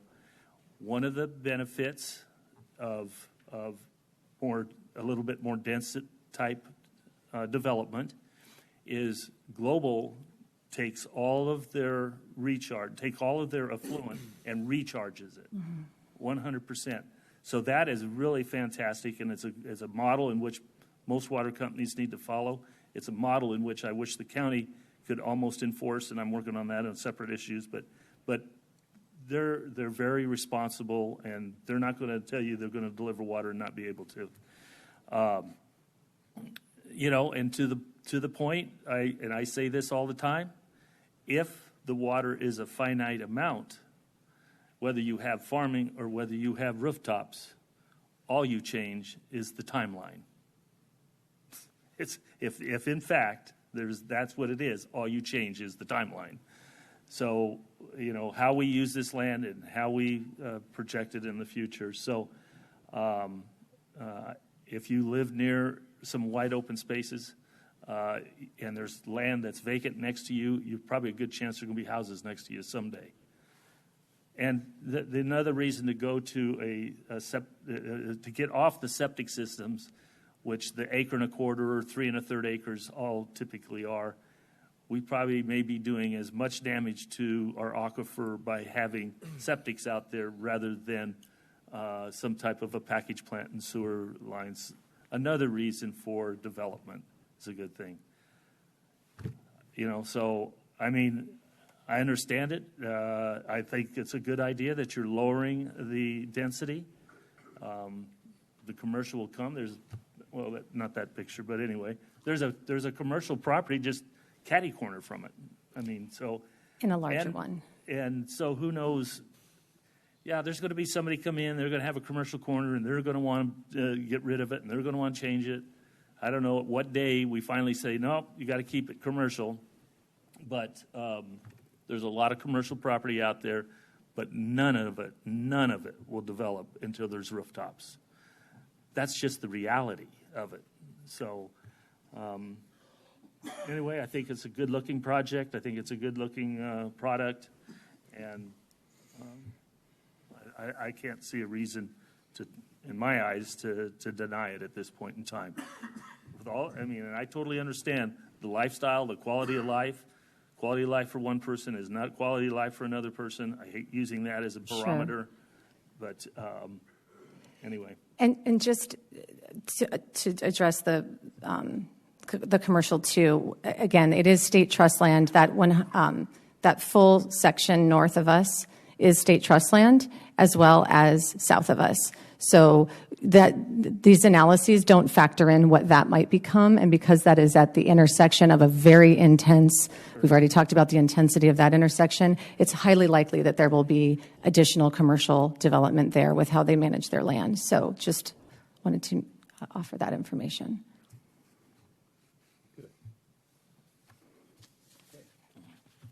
Okay, thank you. Are there any others that wish to speak to this from the board? No. From the public? No. All right, then we'll close the public hearing, and I would ask for motion on item 10.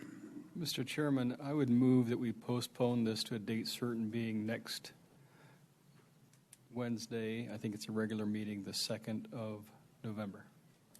That would give the... Go ahead. I'm so sorry. Could we have a bit more time than that? I'm not sure to consider that would be enough. Okay.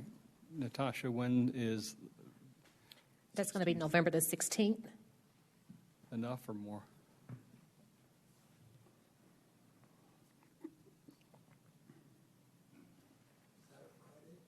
No. Wednesday. It's a Wednesday.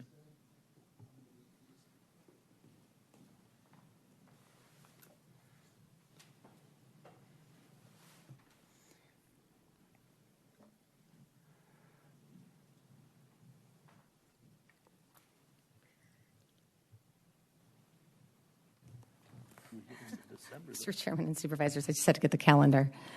So next Wednesday is, if we're going to be discussing a potential alteration, it probably isn't enough time to get that worked out. And it sounds like Mr. Tarian from LGI Homes, the property owner, is unavailable on the 16th. So the next meeting is going to be December the 7th. And then we also have December the 21st. I think December is the 7th.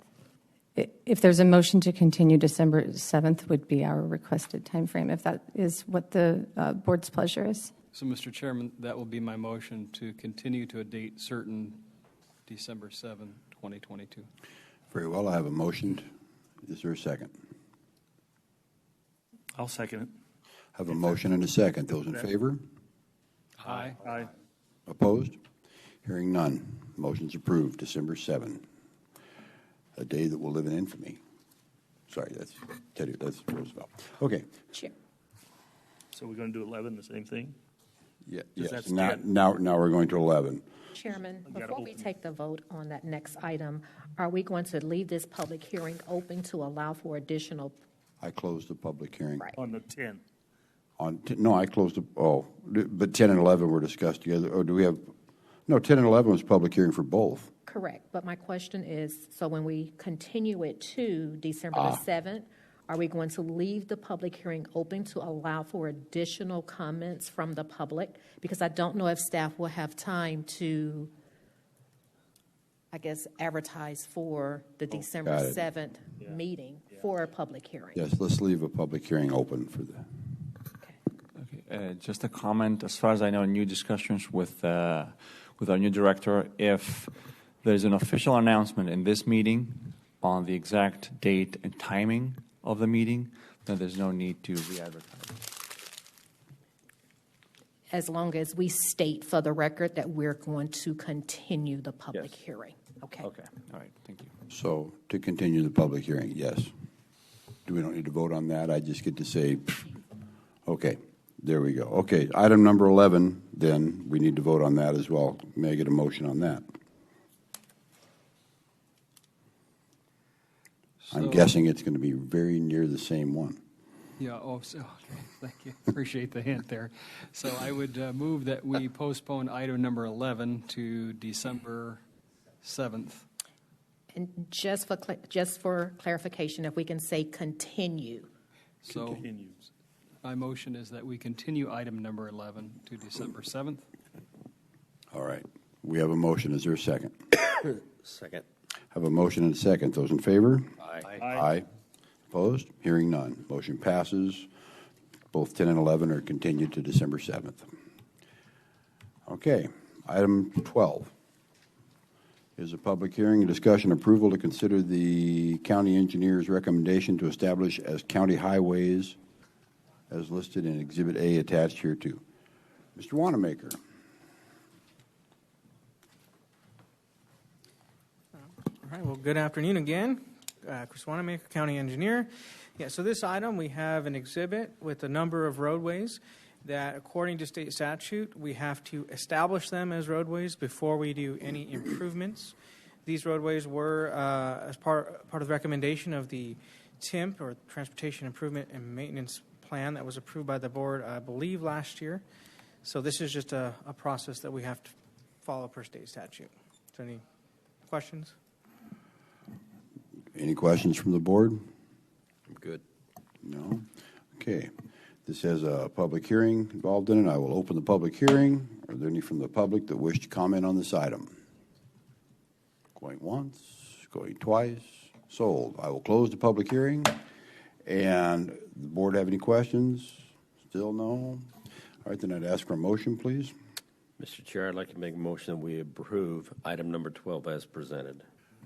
I have a motion. Is there a second? Second.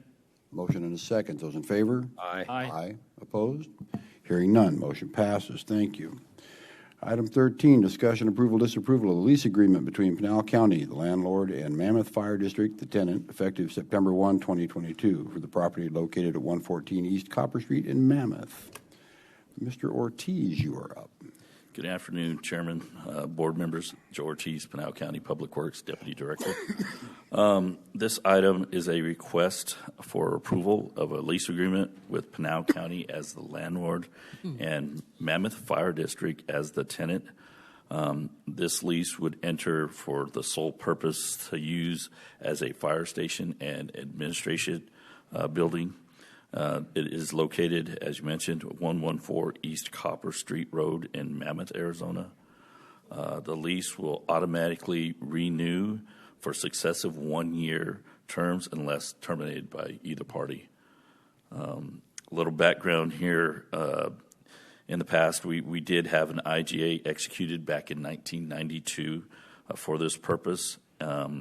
And at that point, it was not renewed during the regular 10-year period expiration. So what we're trying to do is trying to bring this back and make the correction to place the appropriate lease. Another item, this action does not require a public hearing or auction per statute, but it does require a public notice for 1 week for 4 consecutive weeks in the local newspaper, and that item has been satisfied. And with that, we did not find any other interest. So I can answer any questions the board may have, and we also have representatives from the fire district here as well. Okay, are there any questions from the board? for Mr. Ortiz or the Mammoth Fire District. One question, Mr. Supervisor Kavanaugh. Thank you. Under this lease, the county continues to maintain the building, and what are the responsibilities of the tenant? Well, the responsibility of routine maintenance is with the tenant. Anything outside those routine would be the county, and that would have to be negotiated, and facilities would have to help with that negotiation. All right, thank you. Any other questions from the board? Hearing none, I'd ask for a motion, please. Mr. Chairman, I move that we approve item number 13 as presented. I have a motion. Is there a second? Second. Motion and a second. Those in favor? Aye. Aye. Opposed? Hearing none, motion passes. Thank you. Item 14 is consideration and possible adoption of resolution number 102622-LTO, approving the sale and execution and delivery of pledged revenue obligations in one or more series. This would be Mr. Liu, you're going to introduce.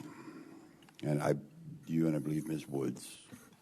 Well, thank you, Mr. Chairman. This is the actual resolution to approve the ability to execute on the refinancing of our ASRS unfunded actuarial liability.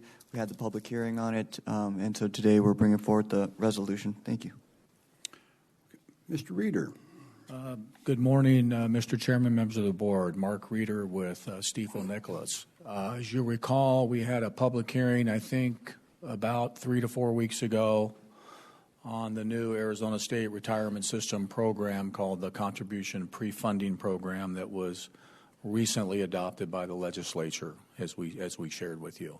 Just to give you a recap, and a lot of these slides are very similar to what we went over. I know you've had a long afternoon and morning, so I'm going to be fairly brief, but obviously answer any of your questions. As you can see up there, the county's unfunded Arizona State Retirement System liability on your balance sheet changes every year, as you all know, based on the returns of the pension fund and the actuarial calculations that come out each year for the county. The current estimate that we're getting from ASRS is $108 million. As you know, because it's an unfunded liability, that the county is paying 7% on the unfunded portion. So as you recall, the concept of the new ASRS program would be to either with cash or with bonds or a combination thereof, our clients are considering both, to issue bonds, obligations in your case, like we have in the past, and advance the $108 million to the pension fund, at which time you would be at or near 100% funded. In return for that, because they're going to put that money to work, they're going to give you what's known as some offset credits. And our goal is, and as you know, we're dealing with a rising interest rate environment, and when we started this, interest rates were lower, so we're, as we talked about before, keeping our eye very, very carefully on the amount of savings that the county would like to do before they execute a transaction. And I'm going to walk you through some of those numbers here in a moment. The resolution that you have in front of you delegates the authority to staff to pull the trigger on a transaction only and if we achieve our desired level of savings. And we're going to walk you through some savings that we think are worthy of consideration. We're not expected to be in the bond market, this week. We're probably not expected to be in the bond market next week. And we're going to be, we're going to put ourselves in a position to go only and if the market improves. It has improved a little bit this week. The Treasury rates have come down a little bit, but we're going to have to monitor it. So I just wanted to kind of share that brief background overview of the program that we had shared with you before. I'm trying to make you feel a little better. The state is about $13.1 billion unfunded, with the county share over here, as you can see, about $108 million. This is the returns we chatted about last time. We shared with the board. ASRS has done a really good job on a historical basis, as you can see here, with a 10-year, there's a lot of numbers here, but the 10-year annualized return for the state ASRS program has been returning about 8.8%. You can see kind of the minimum and you can see kind of the maximum. So the fund has been very successful all in all for a public pension fund, and those are the recent returns or the returns that we wanted to share with you historically. This is kind of our saving scenario, and I'm going to walk you through some better numbers here. But if you go up in the green box and right above that, you know, we really want to get you in the 5% money range, okay? We wish we could get you in the 4%, but I think you all probably agree. I'm not sure that we're going to see 4% taxable money here going forward. Our goal in working, you know, very closely with staff and the underwriters, if you will, is can we get in that high 5, can we get in that 575 range? This one shows you up there about a 597. So the metrics that we've discussed with staff, very, very carefully, under this scenario at the 597, the county would achieve expected savings of around $41 million, okay? And then when we present value that, and that would be over a period of time, when we present value that, we're somewhere right around the $12 million present value range, okay? The metric that we're looking at now is if we can achieve savings somewhere around this present value amount, or what we call a 10% number, which is the present value savings over the amount of the transaction. The current thought is if we could achieve that 10% range, then we would consider moving forward. That would get us somewhere around $40 million, $41 million, somewhere around, if you will, $11 to $12 million of present value savings. So I wanted to share that summary with you. This is kind of our savings chart. And the nice thing about the program that I know that Mr. Liu and Ms. Woods really likes is the flexibility of when you take your offset savings payments, essentially what we call these offset savings credits. So this shows you the $41 million that I was just sharing with you, Mr. Chairman, members of the board over here. And then, of course, when we present value that over, you know, a 20-year period, what we're coming up with. Okay, so the rest of this is a lot of what you've seen before, just in terms of how we put our bond deals together and our pledged revenues, a little bit about the market. So I'm going to go ahead and pause there. I know pensions are complicated. The program's fairly complicated. We've spent hours with staff on it, but I hope that my overview to you this afternoon was helpful, and I'm glad to answer any questions of the board. Thank you. Very well, thank you. Any questions from the board? Seeing none. Then I would ask, I guess I'll have to ask for a motion.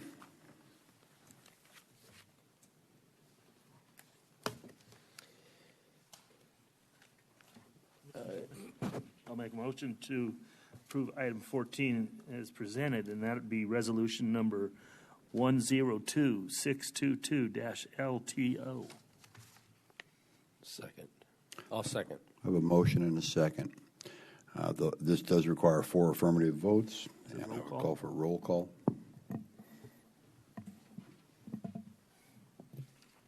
Supervisor Kavanaugh. Aye. Supervisor Goodman. Aye.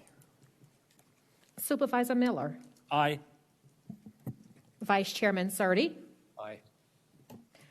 And Chairman McClure. Aye. That motion passes unanimously. Thank you. Item 15, then. Does anyone care to put anything on a future agenda?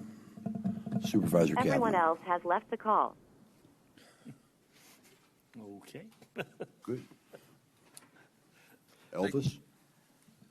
Thank you, Mr. Chairman. So I'd like to discuss and make a decision on holding Board of Supervisor meetings from time to time outside Florence at other areas in the county so that we put ourselves closer to citizens for meetings. And we can discuss if that's possible, logistics and so on. And then an agenda item for discussing the issue of hand counts and have a separate item for Mr. Volkmer to give a very clear presentation, as well as discussing the election manual and the authorities for that. And that would be a discussion and potential action item. Very well. Are there any other items that anyone could? Supervisor Miller. Thank you, Mr. Chairman. I would like to, I don't know if we have to put it on an agenda, but the presentation that we received from our Canadian brethren on the organization that they have, if we can agendize that or discuss it, or, you know, I don't know what the real process is there, but I would like to consider becoming a member of that organization. Okay. All right. That makes sense to all those concerned. Okay. Any other items? Right before I was going to cut it off there, you jumped right in. That's good timing. I know everybody's wanting to hurry and go and eat. I just want to make sure for clarification with what Leo said earlier in regards to our board meetings and call to the public and the process there. Do you have an idea when that's going to take place? Probably November 16th. Okay. Thank you. Okay. Any other items? Hearing, seeing none. All right. We'll move on. Item 16 is executive session, so I would ask for a motion to convene into executive session. So moved. Have a motion. Is there a second? Have a motion and a second. Those in favor? Aye. Aye. Hearing none. Any opposed? Hearing none. Motion is approved. You know what I meant.